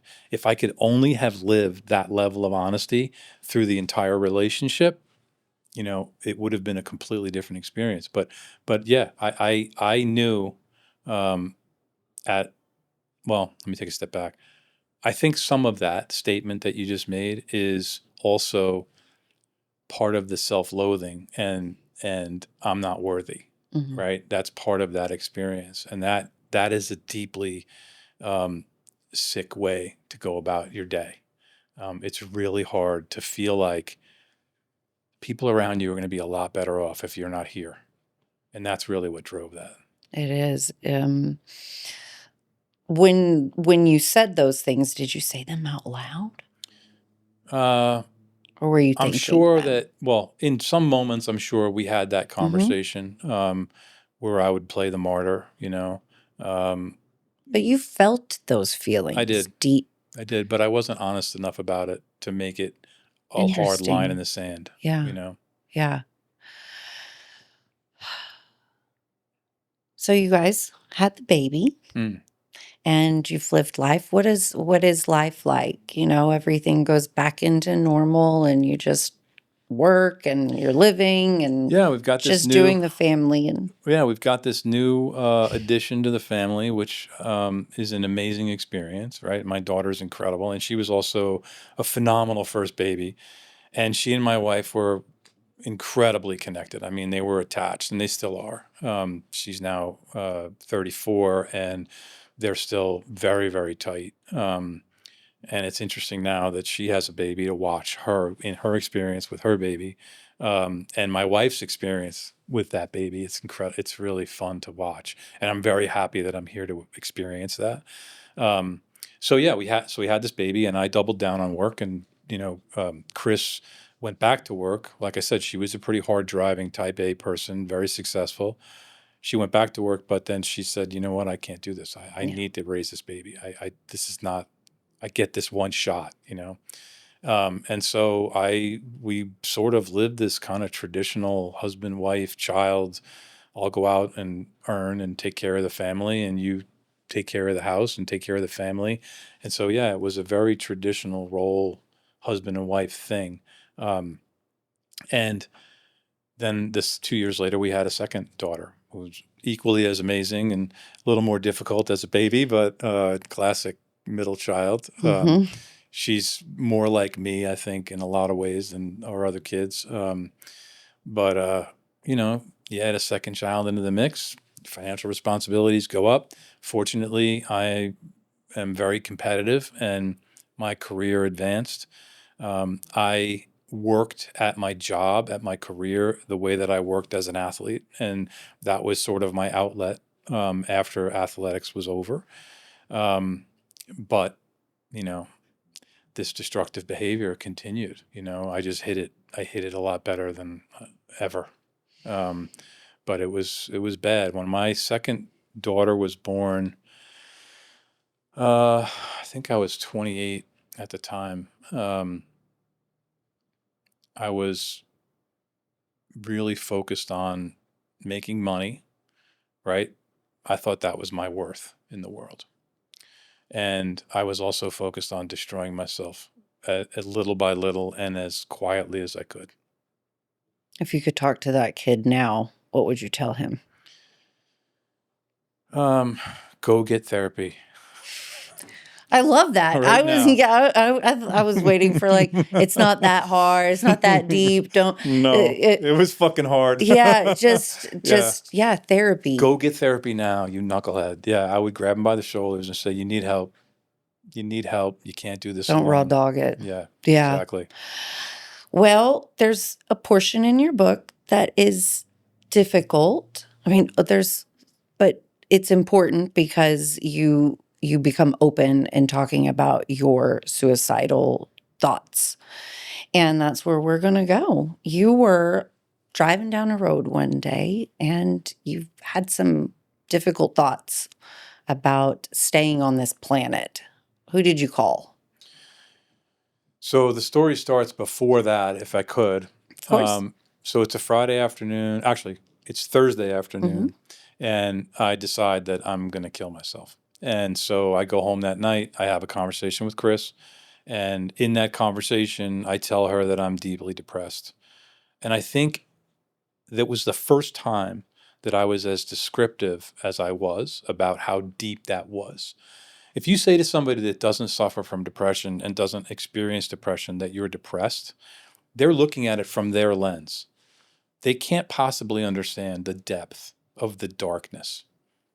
It was in that conversation that I really explained the depth of my darkness.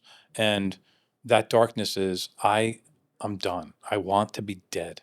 I can't do this anymore. I don't want to do this anymore. Being depressed is like living underwater. My oldest daughter is the one who gave me this description, and it's very fit. You're deep underwater, 15, 20 feet. It's getting darker as you're descending. You can't hear very well. You can't see very well. You can't move very well. That's what being depressed feels like to me. I was in the deepest, darkest ocean I had ever been in at that moment on that Thursday afternoon. It was May 5th of 2005. And I said to Chris, I'm feeling this depression.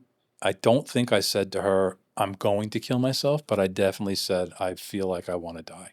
And so I wake up the next morning, I go to work, right? What do? I go to work. That's insane. But I'm in my office in downtown New Haven, Connecticut, looking out the window on the 5th floor.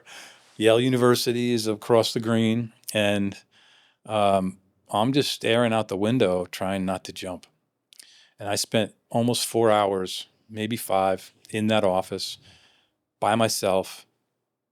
People are out in the office. I own this company. I ran this business.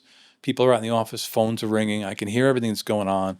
And I'm just in there thinking, all right, if I just jump out the window, I can end all this right now. For whatever reason, I don't. I go down, get in my car, and now I'm driving north on 95, right? Major highway in Connecticut. 100 miles an hour, 110 miles an hour. I'm just looking for a place to drive my car into, a rock. And I decide that I didn't tell Chris that I was going to leave. I intimated it, but I didn't say it. So I'm going to call her and leave her a message. And, it's 2005, right? So there's no smartphones. She has a flip phone. Yeah. So I call the phone, and she never answers the phone. It's 3 o'clock in the afternoon on a Friday. Kids are descending on the house. All kinds of activity happening. She won't answer. I'll leave her a message, and that's the end of that. She picks up the phone, and I say, I'm calling to say goodbye. And I'm sobbing uncontrollably, driving up this highway. And, she's got the kids in the room, in the kitchen. I can hear them all running around. And she says, the house phone is ringing. And my sister is a dean at Princeton University. And she's got a lot of experience with mental health issues. She's calling my wife on the house phone. So now my wife's got me on one phone and my sister on the other phone. And she yells into the phone, don't go anywhere. Your sister's calling. Your sister's on the phone. I need help. Turns out my sister hadn't been to our house in 2 years. She lives in Princeton, New Jersey, and we live in Connecticut. She's maybe a half a mile behind me on the highway. Oh, big sister. Crazy, right? Yeah. And they talk me off the road because of that. It's somewhat of a blur. And the next thing I know, I'm in the car. I'm in her car, driving to the Yale Psychiatric Center in New Haven, and that's where I ended up getting. Starting to get some drugs, starting to get some medication. It was a Friday night. They didn't leave me there. My wife said, I can't leave him here. She had to sign away all kinds of indemnification saying, look, if he hurts himself, it's on me. They basically drugged me so badly that I couldn't get out of bed for 3 days and found another place for me to go. I wound up in a hospital called Silver Hill Hospital, which is in New Canaan, Connecticut. It's an amazing place. It was a gift. And they wound up getting a bed there for me on either Monday or Tuesday. I can't remember. But I spent a couple of days at home in bed, and then they took me to Silver Hill where I got locked in to start the process. How'd you feel when you saw your sister? When you heard that when she said, did she tell you she's a mile behind you? She said, your sister is right behind you. And what did you feel? need to pull Did you over. feel relief? Did you feel I anger? remember feeling disappointment? angry because I couldn't do it. And I was so pissed off at myself and so just dejected that I was failing. And I finally had decided, You made a declaration. after all this time, I had decided that I was finished. And I felt like I gave up on myself. And I know it sounds crazy, I was crazy, but I did feel relief when I got into my sister's car. But up to that point, I was like, fuck, I blew this opportunity. This could be over. And I felt that way for like 2-3 weeks after. Yeah. How'd she handle that? Her little sibling, she was in crisis, containment mode. And she knew what she was doing. And so it was good that she was there, obviously, but also from that perspective, I think it was very helpful for everybody, my wife, my kids. Were you scared when you went to Yale, to the hospital? No, I was out of it. I didn't know what was going on. You just were Yeah. like, there's a moment in time that Chris talks about after Yale. I was there for probably 5 or 6 hours, maybe, before they took me out of there. But the next day, I think it was the next day, Chris tells this story about sitting in our backyard next to our pool. And I am just empty. I'm an empty, blank person. She said, you had dead eyes. And at one point during that weekend, they didn't want to leave me alone. no. And I guess there was a moment in time where she had to take me to the store, to CVS, to get medication. There was, for whatever reason, there wasn't coverage to have me alone. So she brought me in the car. And I tried to open the door to jump out of the car. And that's, I think, when she realized, holy shit, this is really bad. You were disassociated. You had left. Yeah. You were not. There was a point where I was visualizing jumping out the window, right, second floor of my house, and landing on a picket fence. And I thought, well, if I hit the fence at the right angle, I can impale myself and end this. It didn't stop. It didn't stop for weeks. Yeah.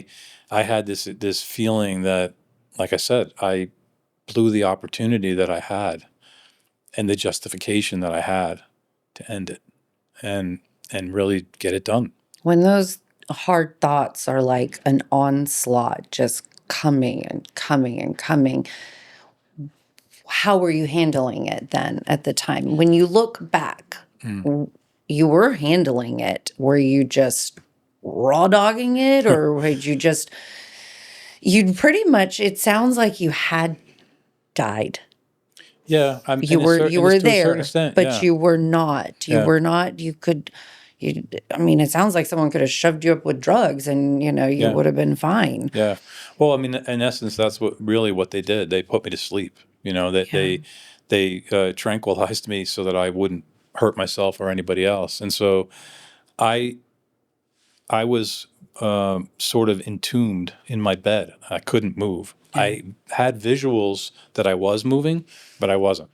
And so, and it was one of those things that saved my life. You talked about you tried to get out of the car while you were going to CVS.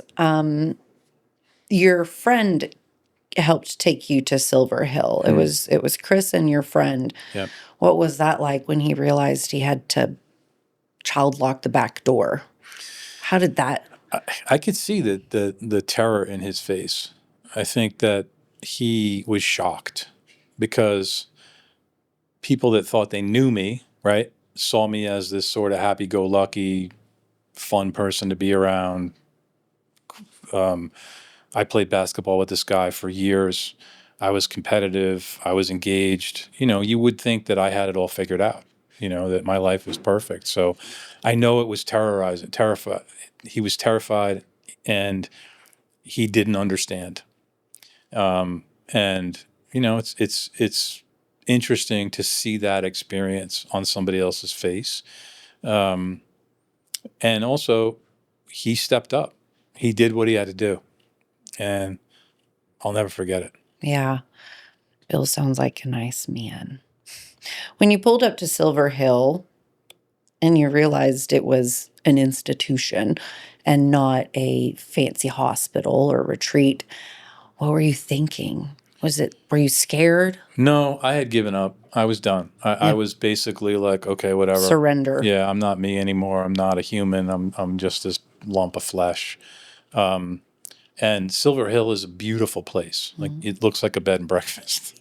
And so you don't even realize it until it didn't hit me until these vapor lock doors closed. Yeah. And I had nowhere to go. You know, they took my shoelaces, they took my belt, they took my necklace, they took everything, and I had nothing. You are literally belonging. You don't belong anymore to No. yourself. No, you are not in control. Can you check yourself out once you're in that position? I think some people can, yeah.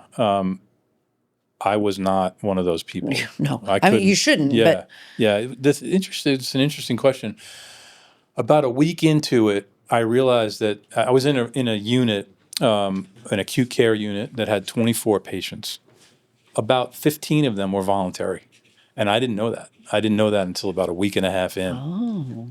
And they were there under their own And you were not desire. voluntary. No, I was signed over, and couldn't leave until they, from a statutory standpoint, knew that I was safe, that I wasn't going to hurt me or anybody else. Or anybody else. Yeah. I know that's always the biggest concern is that in your intent to hurt yourself, there's bystanders. Talk about the common room. You said you walked in and you saw about 30 people staring at a blank TV. How did that There's so many things that I had to talk about. This is why it's a 2-hour podcast. Oh my God. Everybody's going to know all about this book and they are going to want to read because I didn't put everything in, by the way. I've left quite a bit out. But I mean, I left McDonald's out. You guys, and it's not that this is enjoyment, but it's connection. Well, it's relation. It's life, you know. It's You said it life. before. Life, it's messy, and it is. It's funny. It's sad. It's everything, and it's all important. Yeah. You know. So you're in the I walked common into this room. room and I was like, "What the fuck?" You know, I own a business. I got all this shit in my life, and I can't be here. These people are fucking crazy, and they were crazy. And I remember having a conversation with my wife on the phone. Later, you know, a couple days later, and I was like, "You got to get me out of here. These people are nuts." And she was like, "You're fucking nuts. You're where you belong." You know. We had to child lock you into the car. Yeah. Yeah. So I mean, walking in there, it was basically one flew over the cuckoo's nest, but in a more modern version. And they were sitting in front of the TV waiting for somebody to put a videotape in so they could watch a movie. And there were basically 20 movies, and they've watched them all 100 times, you know.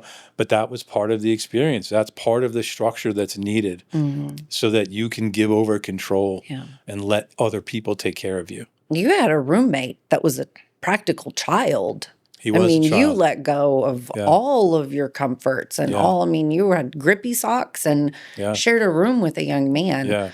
How was that? It was devastating. Yeah, it was hard because I know that he was delivered to me so that I could see myself at that age. Interesting. And we were roommates for a week or so. And I remember thinking to myself, dude, you're 17. You can't be suicidal, right? And then I was like, oh, shit, no. I was that kid. I mean, he had his books, his textbooks in the room with him. He was studying, you know? And so it was hard. It was really hard. And I felt so sad for him. How were you able to heal yourself? For myself, my empathy, I'm a deep, deep, deep empath. It's a bad thing. But it's a good thing. My empathy would have I could not have focused on myself. I would have been focused on the kid. Yeah, I think that, you know, you let go. I had let go of everything. And I was just going where they told me to go and doing what they told me to do. And so I wasn't really thinking about it in those terms at all. Yeah. And we were only together in the same room for like a week and a half.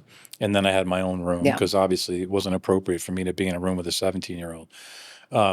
But we had some good conversations. I remember thinking, this kid's really smart. I'm hoping today that he's accomplished whatever he's wanted to accomplish and that he's happy. But I remember in that moment being just devastated that this kid was so sad that he wound up here, and this is not a fun place. Yeah.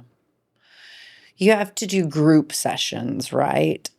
There's a somewhat comical portion. I don't imagine it was very comical then. It would have been quite shocking and like, what am I doing in this place? If you're telling me to talk and I'm talking, and then so you introduced yourself and you told them you tried to kill yourself, and there was not the reaction in the group that you thought. There was this one boisterous woman. Yeah, she was crazy.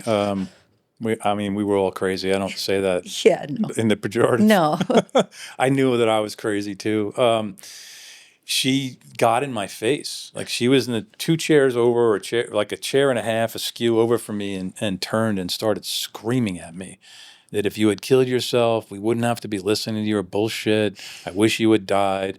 And that was the reaction. And I remember like being just so scared, like what the hell, and they comforted her, they took care of her, and they subdued the situation, kind of slowed things down a little bit. And because that was my first group session, I was shocked. But I realized later, as these things went on every day, because you had group sessions every day, that's part of the process. This interaction between the people in the group, it needs to be healthy and constructive, but at the same time, it needs to be what it is. And that was part of it. She was in a state for whatever reason in that moment. And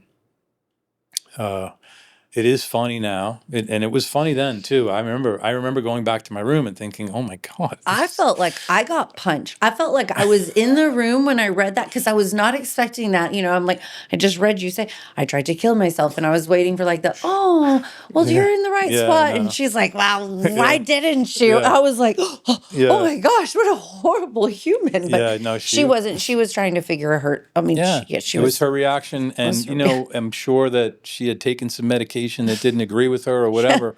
But we were all in this thing together. We were like this microcosm, this symbiotic group, sort of moving down the path together, and it was really interesting. The other thing that jumps out too is this whole arts and crafts stuff the crafts that we did.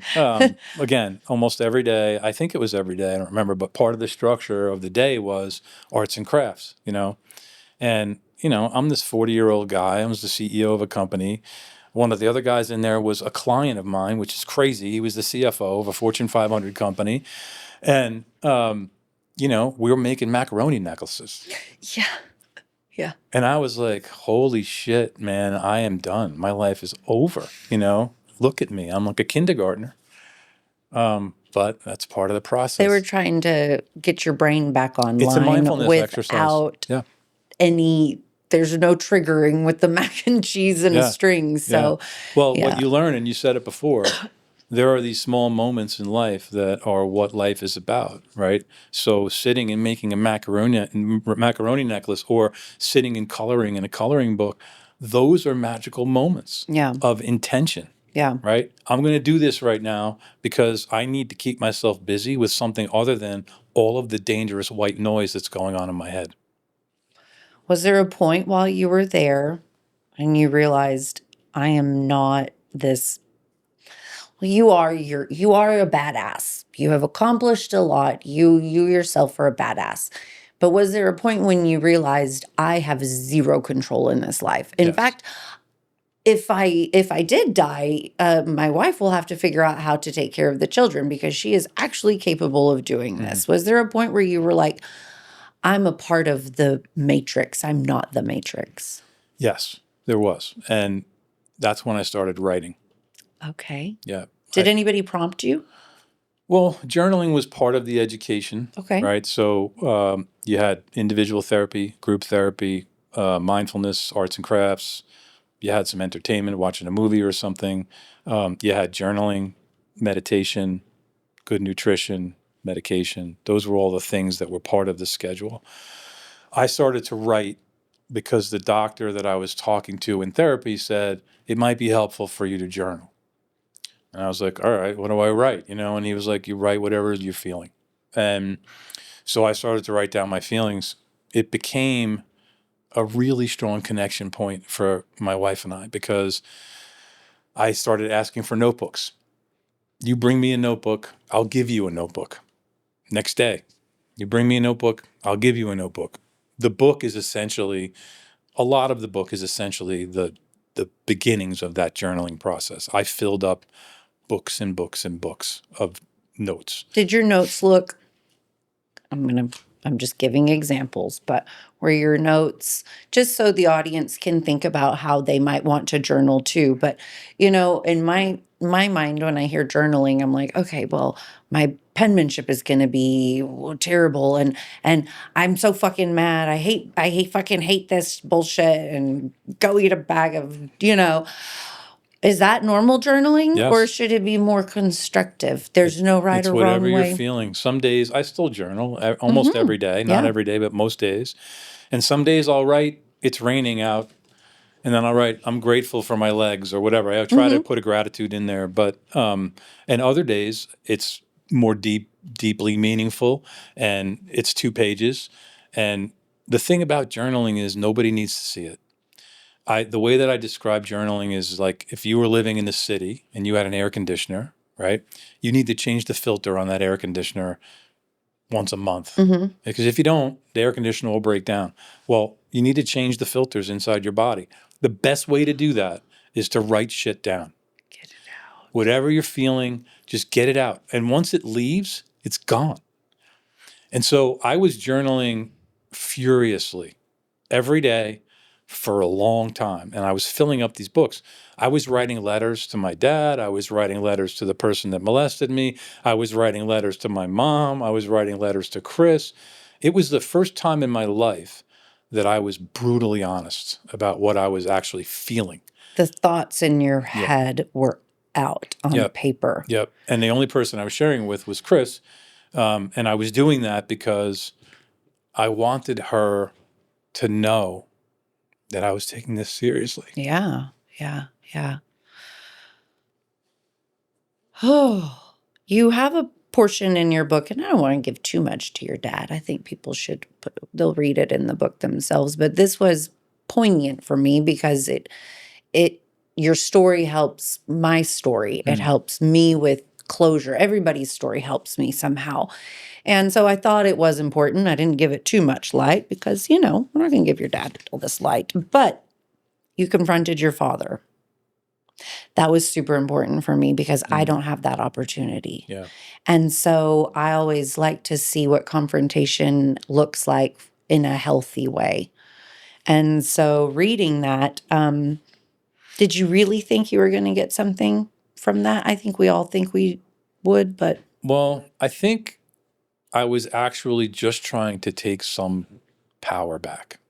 Oh, I okay. don't think that I expected anything from him. And what I got from him was exactly what I thought was going to happen. Right. But I was trying to take my power back, just like I was when I was in the closet with that gun when I was 11. So I was 23 when I confronted him in that story in the book. And it was at a dinner in a restaurant in Hoboken, New Jersey. And I had finally decided that I needed to get some questions answered. And one of those questions was, why did you leave mom the way that you did? And, now understanding what I understand about narcissism and his own shortcomings, there was no way that he was going to be able to answer those questions. I probably shouldn't have asked them. And if I had the language that I have today, I would have handled it in a very different way. I would have tried, but I would have used very different language and a different approach, right? Being in a public place with alcohol is just a bad start, right? So I didn't know what I didn't know. But the reaction was exactly what I thought it was going to be. It was indignation. It was aggression. It was, I don't know what I did wrong. It was all on him, Yeah. and it was very unfulfilling and empty. And that was the end of our relationship. That was basically the beginning of the end. Did Chris have an opinion on you going to see your dad? She supported what I was trying to do. Chris saw my dad for who he was way before I did. and never liked him, never felt safe around him, didn't understand why any of us did. She always questioned my mom about keeping my dad in our life. So she saw it for what it was way before I did. Yeah, for sure. It seems like she really has a head on her shoulders. Yeah. Yeah. Yeah. We're into adult life, and I do have a question about, so after Yale, after treatment, after all the work, how often do you feel that these thoughts come creeping back when you've done the work? For me, it's probably once every 3 weeks or so where I still question whether I'm on the right path, whether I'm overanalyzing something, whether I'm beating myself up. Yeah, it's not constant, but it's consistent. And I think part of that is habitual behavior. I also think that a lot of it is the world. There's a lot of noise in the world coming at us all the time. There And is. there's a lot of crazy shit going on right There now, is. and it feels unsafe. And I Yeah. think that there's two emotions, fear and love. And when you start to let fear creep in, it starts to chip away and it gnaws at you. And that's basically what causes these feelings. If you can stick with love, if you can stick with connection, it sort of douses the fear. But it bubbles up, I'd say, every 3 or 4 weeks. So if you're on your routine and you're doing, you're getting your sleep, you're getting your exercise, do you feel that the routine and structure helps keep the thoughts at bay? Yes. Yeah. It's So when you're it's taking, survival. yeah, when you're doing better self-care, you have less. Yeah, for sure. And it's also a way to love yourself. And I think that is something that I had to learn. I don't think I know. I had to learn how to love myself so that I could love other people. I always knew that I loved Chris, but I never really fully understood what love was until I really loved myself and accepted myself. Mm-hmm. And then, I could turn my love over with her in a way that I never had before. But these practices, these things, these healthy things that I do is a way for me to acknowledge that I have value. Oh, yeah, that's a really good way to look at that. Um, Interesting. Whenever you whenever you have the deep feelings, well, not deep feelings, but whenever these thoughts come across your mind, do you find it becoming a pattern? It's stress related, or is it a pattern? Yes, it is. Yeah, and it is triggered by stress a lot of the time. I run 2 businesses, and there's a lot going on all the time, Mm-hmm. and I absorb other people's stuff. Mm-hmm. Right? I wouldn't say that I'm an empath by Mm-hmm. any stretch. I think Chris is, but I am not. But I absorb this stuff, and I feel it, and in a way that causes me to get triggered.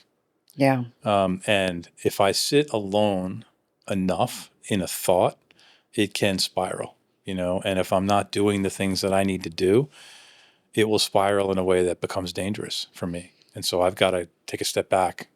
And you have symptoms, so withdrawal might be a symptom. Do you feel that if you're going, I'm withdrawing, I'm actually trying to Yeah. be by myself a bit. Do you are are people in your life able to notice that? It seems like you're finding habits again, falling into bad habits, Yeah. or And there are people in my life that I think recognize that, but also they don't need to, because we're connected in a way that sort of pulls me back. yeah, Right.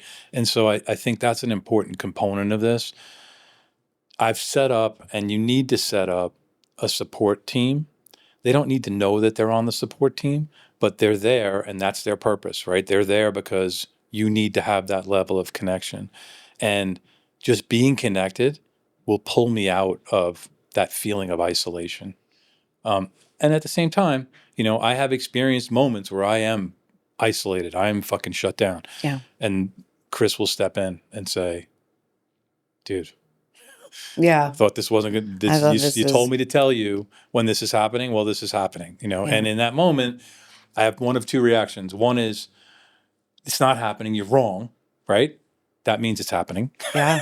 And the second one is, thanks. I appreciate you seeing me. You're right. Yeah. You know.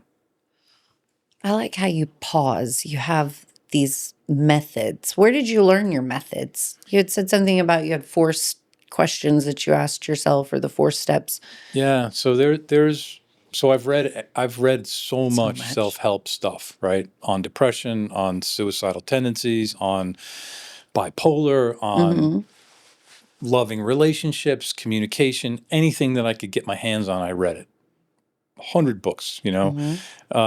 And so I learned a lot through that. I also learned a lot because I have a phenomenal therapist. She is my guru. She has different modalities. She understands different things.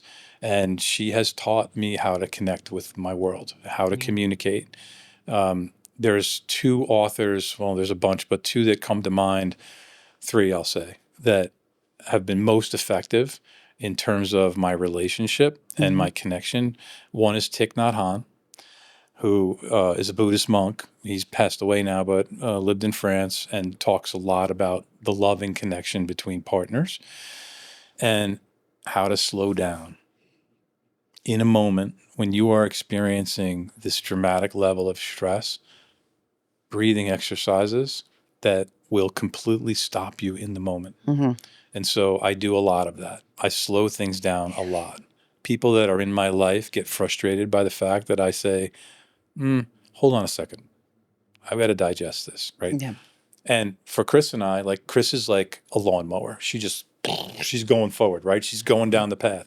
She has a question. She's coming at me. She's got questions. And I'm very much like, I can only handle one thing at a time. Okay. I love you. I want to answer your question. I need you to take a break. Yeah. And so, but that's a communication style we never understood. Yeah. But now we understand it. It's a skill. The other person that I'll mention is Harville Hendrix, another author that I read that helped me dramatically in my relationship with Chris. And it's about, he teaches this method called the imago theory. And the imago theory says that you are in relationship with someone in your life that mirrors one of your parents, the one that was destructive. And so Chris, she's nothing like my dad, but she brings that energy to me, right? That's the energy I feel.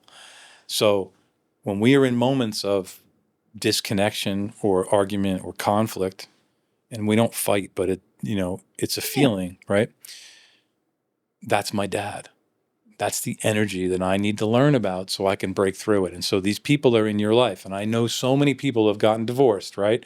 And then they end up in another relationship with the same fucking person, right? And that's the reason. So it made a lot of sense to me. And the third one is probably the most important, Byron Katie. Her real name's Katie Byron, but she uses the pen name Byron Katie. She's written a number of books. Who Would You Be Without Your Story? And you sit down and you question yourself, is that true? And in every situation where you ask yourself, is that true? It typically isn't. Yeah. Right?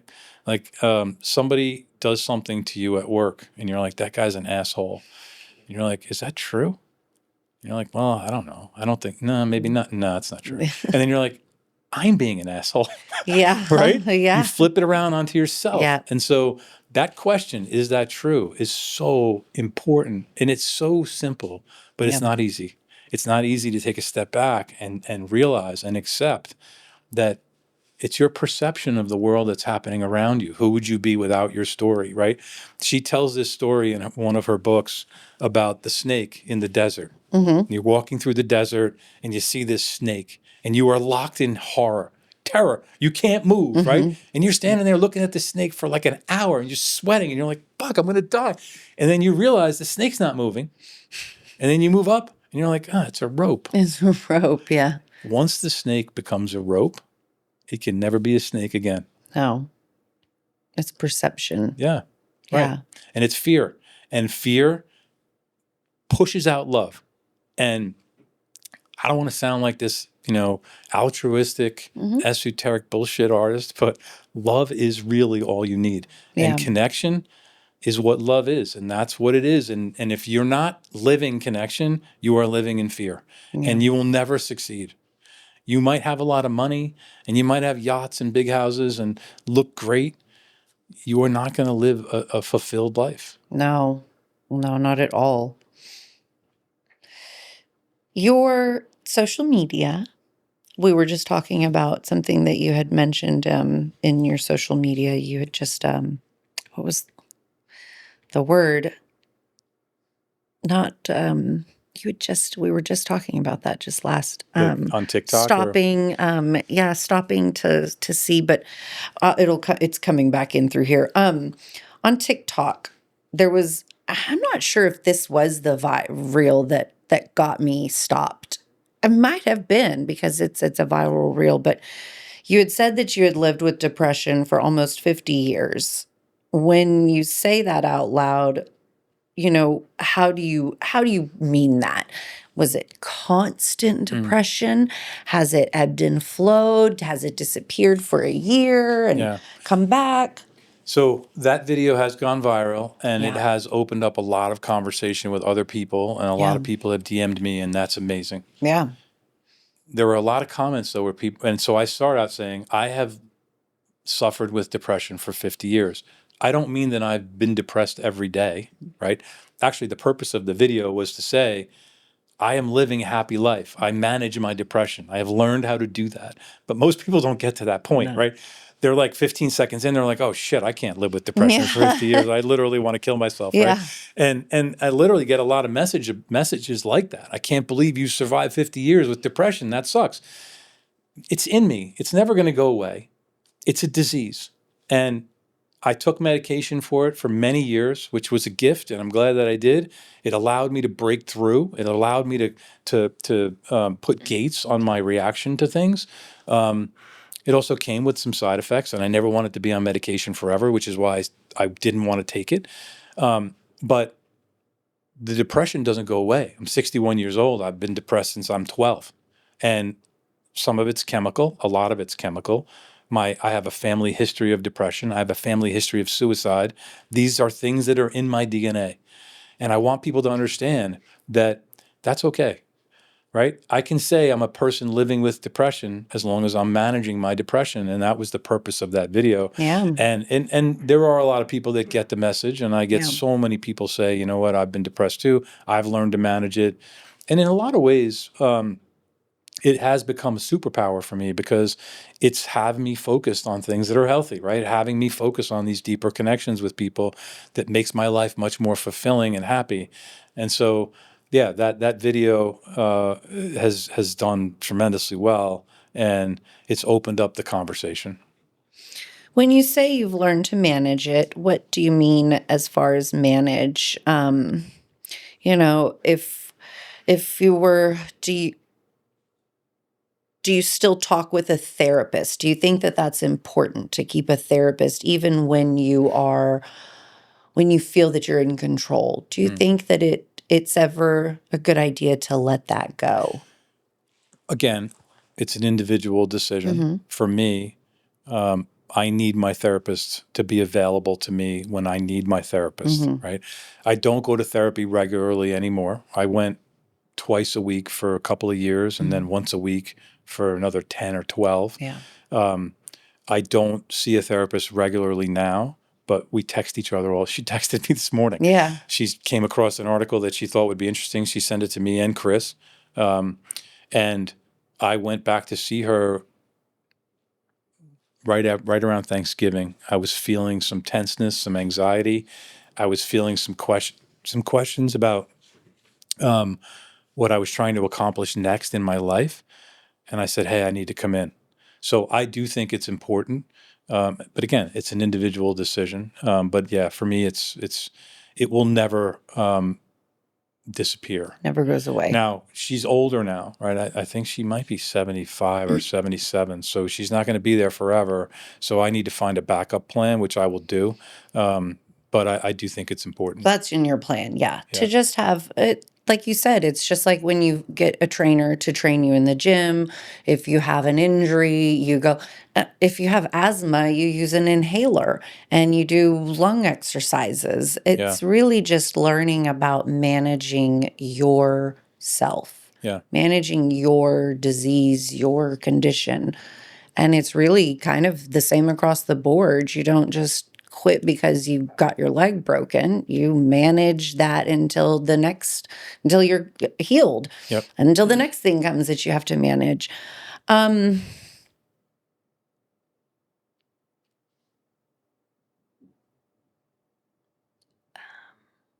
This was the one. The don't believe everything you think. I knew that there was a sequence there. Yeah, so you had said that there to think of it kind of like a license plate, was it? Well, that I saw that on that phrase on a bumper sticker. Don't believe Oh, everything you don't think. believe everything Yeah. you think. Yeah. So in the mental health and the healing, how would you describe that? Do you have an example? Well, it's getting back to the question of, is that true? Mhm. And it ties in with Byron Katie's work. I had somebody this morning step in front of me at the coffee machine at the hotel I was staying at. Mhm. And I thought, this guy's rude. He literally just stepped in front of me. I was in line. And then I took a step back and I was like, is he rude? Was he here before I was? I'm not sure. Right? And so is that true? 99% of the shit that flows around in my head isn't true, and it never happens. And I might be worried about it for days, right? I could be worried about coming in here and having this conversation. Why? What's the point? The things that I'm worried about aren't going to happen. What's happening is happening right now. And so that's what I mean by don't believe everything you think. It's just a thought. Was that with cognitive? Like, did you say this is going to be something that I'm going to implement every time I question that I can remember to implement? And does it kind of come second nature now? That's a big thing with me. I love cognitive behavior therapy. I think you can use it with everything. It doesn't have to just be with mental health. It's just repetition, muscle memory. But I know in the beginning of starting to do that kind of stuff, it's a little difficult because you have to I say power in the pause. There's power in the pause because I never paused. And now I'm pausing more. So Yeah.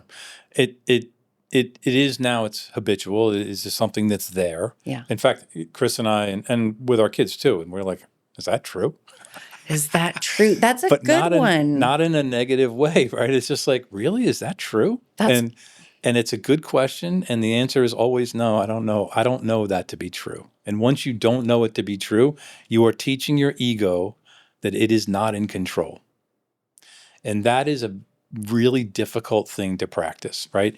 I mentioned earlier that my ego had become the CEO of me. Your ego is important. It's a huge part of your makeup. It needs to be relegated to employee status, not CEO status. And a lot of the world has their ego in CEO status. I can see it plainly and clearly when it's happening with other people, and I can also see it with myself too. But asking that question, is it true, is so simple, but it's not easy to remember it in the moment. The other thing that had me focus on not believing everything I think is meditation. So getting to a place of quiet and peace and calm in a day when things are going crazy is so important, because when you sit down and you calm yourself down and you are breathing in a way that has you completely present, there is no way you can come out of that with negativity, anxiety, being upset. It just goes away. And so one of the things that I talk about is that this is a simple thing. It doesn't need to be a big deal, right? People are like, I'm going to learn how to meditate. I'm going to buy some singing bowls, and I'm going to buy some incense, and I'm going to get pillows, and I'm going to wear beads around my neck. It's all bullshit. I'm driving down the road, and I'm getting all aggravated and pissed off. I'm going to pull off the side of the road. I'm going to put on a piece of music I like. I'm going to close my eyes. I'm going to breathe deeply 3 times, in and out, in and out, in and out. Listen to my song with my eyes closed. turn the song off, come out of that, breathe deeply 3 times, and I'm going to drive away. I needed nothing in that moment except my breath. You needed to leave the room. That was it. But people don't need props. You don't need to build a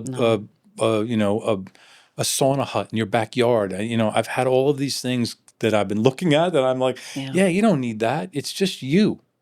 For someone that doesn't have, they're not at the therapy point, they haven't found those resources yet, or have you found good resources online, on YouTube and books and things? Do you have a list of your favorite books anywhere on your website? Yeah. It's in my book, but no, it's not on my website. And somebody else suggested that. I really when you need said to you have do it. 100 books that you really like to read, and then I was like, well, do you have Goodreads? Do you know the website? Yeah. Have you? Yeah. My book is So in your Goodreads, books are all and I use Goodreads. That's how I find other books. That's great. But yeah, so I would totally have left here and gone and looked at your book list on. So I will send it to you, but I will get it posted on the website. I think that's a good thing Note because to self, people, especially if we're not readers and we don't have bookstores and we're not having access to that, and we are not strong readers to begin with, it is really nice to have someone go, I've read this. Yeah. And this is really informative. So I will send you a list, and I will get something posted on the website. There are dozens of authors that have written things that are just amazing. Gary Zukav, Louise Hay, Neil Donald Walsh, Harville Hendricks, Byron Katie, Thich Nhat Hanh. I mean, the list just goes on and on and on. And no matter what I read, I always take one thing away that is of value. And part of the reason why I wrote my book is, so I read all these authors. A lot of them are very highly educated. And a lot of it feels like I said, I always get something of value. But a lot of it feels like this guy or a woman is living in this sort of ethereal space on a mountaintop. I'm living in the real world, man. I'm down in the dirt, right? I want people to talk like I talk. Yeah. And I want to hear every fucking swear word in the book as it relates to what I'm dealing with. Yeah. And so that's why I wrote it the way that I did. In fact, I talked to a couple of publishers that said, he liked the book, but there's too many F-bombs in the book. It's like, well, fuck you. I don't care. Yeah. This is the way my life is. This is how I talk. There are a lot of people that relate to it. Yes. Clearly. Yeah. Clearly. And it's how I talk. We talked about Long Island earlier. When you grow up on Long Island, that's how people talk. They're not doing it in an aggressive, nasty way. It's just part of the way we talk. Yeah, it's our nomenclature. Yeah. And a lot of people do talk that way. And so I want to connect with people in a way that's real around this illness. And it is an illness, but I don't want to shy away from talking about it. Mm-hmm. And so you have to speak to people, meet them where they are. And so that's, the style that it's written in. You talk about termites in your book, and I really like that thought because I always think of like mold or a germ, a germ has infiltrated the team. But so termites, I really liked that. Tell me about how you came up with that kind of term. My therapist walked me through that concept of dishonesty and living a way that's unhealthy is like having termites in the foundation of your house. And if there's one termite, it's too many. So what we're going to do is we're going to go into the foundation and we're going to eliminate all of the termites. And you're going to talk about what they are and why they're destructive. And then we're going to release them out into the wild. And so there's no more termites in your foundation. And that's essentially what it is. It's living truth. And there's peace and truth. The original title of the book was Peace and Truth. Oh. And so I shifted it because of the metaphor of there's coffee in the fridge and how that came to be. But this whole concept of not allowing termites to tear down your foundation is what that's all about. And for listeners, termites, could they mean alcohol, ego, shame, lying? Dishonesty. All of the above. Kind of holding that mirror to yourself without like beating yourself up, just looking at yourself and going, this is what it is. That's a great point. So judgment is destructive to the entire process of healing, whether you're judging somebody else or judging yourself. For me, self-judgment and getting to a place of self-forgiveness was a huge bridge to get over. And one of the termites was, hating myself and hating myself for being dishonest, for being destructive with alcohol. And those were big termite infestations. Do you still carry some of it, or are you able to really just believe? Because I know I say for myself, the self-loathing, I really don't. In a normal day, regular day, even in a bad day, I don't believe those things Yeah. about myself. But in a triggered day where I might not have had good enough sleep, I might have been saying yes to everything when I should have said no, that's when mine comes when I'm overwhelmed. It Yes. is that overwhelm. Yep. When did you decide that you were going to, when you and your therapist talked about it, had you heard of termites before? No. No. She's the one that put it in those terms. Yeah. And it was probably a year and a half into, or 2 years into the process post-hospitalization, where I really started to become brutally honest about everything that I had ever experienced, ever. And I told my wife that I would be incapable of lying ever again. Yeah. And so, that's a hard place to get to. And in a relationship, you're laying yourself bare, and you don't know how the other person is going to react, nor should you, right? They need all of the information in order to function in the relationship in a way that's real. And whether it's good or bad is up to them. It's up to you to just be honest. And it's the same thing for Chris. Like, if she has something that she needs to say to me, whatever it is, that's her thing. And then I have to process and react the way that I need to react, Yeah. That's life. You say you did a lot of this, obviously, for yourself, for Chris, but you wanted to stop the cycle. A lot of us talk about, we want to stop the cycle. We don't want to put our disease onto our children. And that was, I thought that was something really brave that you talk about, because there is a lot of guilt, or a lot of just negative feeling space in that, just thinking, what happened before I caught it, before I realized that this could be fixed, that there were, I'm always worried about the damage, the trauma that I'm causing. So this was an important part for me, because I appreciated that you talked about it. But at what point, was there a point when you realized that the kids were sponging this, they were consuming your past? Oh yeah. So one of my deepest fears, and the reason why I wanted to suicide, was because I didn't want my kids to be exposed to me. So I knew painfully and deeply that it had already happened, and I thought that I could stem that damage by leaving. Right afterward, a couple years into this process, realizing that I had an opportunity to really help them understand what that was about. And ultimately, that's how you end the cycle. Now, they would have to do their own work. They're on their own path. I'm not God arrogant enough to think that I am driving their lives in any way. I've had influence on it, and now they've been given the tools that I wish I had been given when I was their age, back in their teen years, to handle what they need to handle in life. Again, they're on their own journey. So they've all struggled with depression. They've all had their own mental health issues, but they have the tools necessary to manage that if they want to.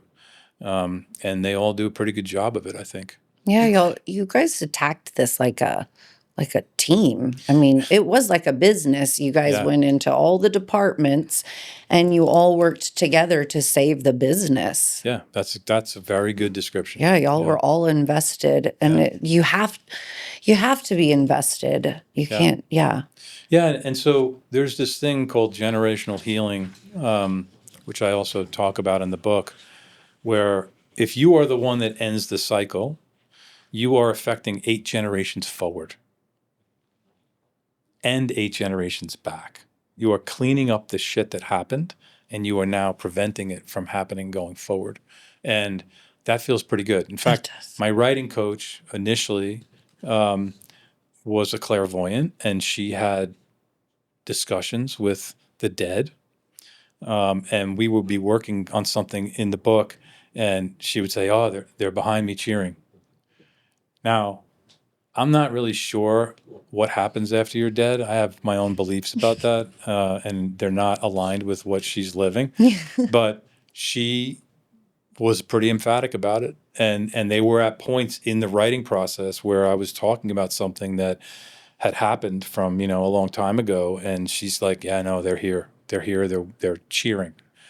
And I believe that at this point, that this will generationally going forward have a dramatic impact on the people that now come in our family line, right? I have a granddaughter. We have another one on the way, grandson on the way if everything goes healthy and well. Those people are going to live a very different existence than the people that came before. Mm-hmm. And so in that aspect, I think that's very accurate. Well, you kind of were like the wind, when they show the two lines starting at the bottom, working their way up the page, and just a tiny little hair movement, and the line will start to go off into the other direction. I love And that. that is literally what when you said the 8 years, that's what I thought. I'm like, oh, he just barely, and that's all you need, just a little tick to do the huge change. Very tiny movement. Yeah, it's a seismic shift. We are wrapping up, but I still have a couple more questions about life today. What does life look for you now compared to the man in the blue suit and the red tie? I'm still a highly competitive person. I run businesses. I coach a very competitive high school sport. I love competition. I love sports. There are things about that I don't enjoy, but I have an opportunity to change those kids' lives in a way that I wish somebody had done for me. So the way life looks is I try to take things on as they're happening. I try not to look back because that's where my depression is. And I try not to look forward because that's where my anxiety is. But it's hard to avoid that anxiety at times. I live in a sort of hypervigilant state of protection. I think that's part of my habit. And so when I do experience anxiety, that's what it is. I'm thinking about what's going to happen next. Where am I going to go next? It's not a prevalent thing. I'm much more relaxed than I ever was. I'm way more connected than I ever was. And I try to stay in that space as much as possible. And healing still takes effort. Healing takes effort. The evolution never changes as long as you're open to it. And I fully expect in 10 years to be a different person in a good way.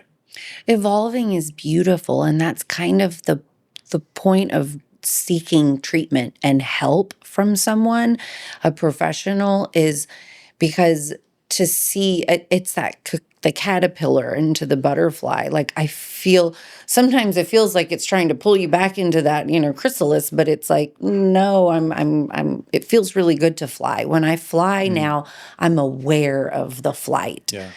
Whereas before it would happen and I was not aware, or maybe I wasn't appreciative of it. But I think that's it's worth the work is what I'm getting at. Do you still feel vulnerable? Well, it depends on the context, but yes, I absolutely tap into my vulnerability quite a bit. I think it allows for a deeper connection with people, for them to understand that I don't have it all figured out. I don't want to have it all figured out. I'm not this tough, strong thing that is an island. That doesn't feel good to me. So to me, vulnerability is having a connection with someone, right? Having a deeper conversation. I was on a plane on the way here, actually, and the guy next to me said, "What do you do?" That is like the worst question. I hate that. It's like, "How was your weekend?" Come on, let's talk about something real. You know what I mean? What do I do? I do a lot of things. This morning, I got in the car and drove here. That's what I do. And I don't do it like, I don't want to sound like an asshole, but I want a deeper connection in the world. Yeah. And if I can't have that, then I just would rather not talk. If someone is in the same position that you were years ago, driving down the highway, and they find themselves there, what would you say to them? The first thing I would say is don't do it. There's always a way out. Always. No matter how dark it seems, there's always a way out. And like I said before, I am living a day today that I never thought possible. And so that possibility is enough to keep you going forward. Just keep moving forward. Find a support system. I'm painfully aware that I was able to get into a healthcare situation because of my economic stability. Mm-hmm. A lot of people don't have that access. And there's other ways to do it. There's all kinds of resources out there now that didn't exist 20 years ago when I went down the path. You can go to a church, talk to a friend, dial 988, which is the National Suicide Hotline, go online, All YouTube, counties there's all have, kinds of videos, and you can ask a stranger for help to have somebody to talk to start that process. You are not alone in the world. You are not the only one suffering. We're all going through some shit. Nobody has it figured out. And so keep moving forward. Yeah. Well, thank you so much, James, for coming on After the Anchor. I am so thankful that you shared your story so authentically, so openly. You did not skip over any hard parts. And definitely, There's Coffee in the Fridge is a must read, in my opinion.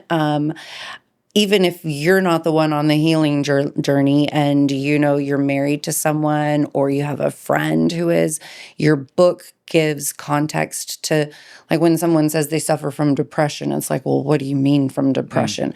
You can read this book and you can get so many different examples of depression, anxiety, self-loathing, all of the feeling states are in your book, and they are just really well expressed in each story.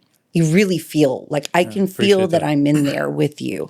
So I just thank you for taking the time out of your busy life to come and talk with us. Thank you for having me. Yeah. It's been a phenomenal conversation. I appreciate the work you're doing. Please keep doing it. I will.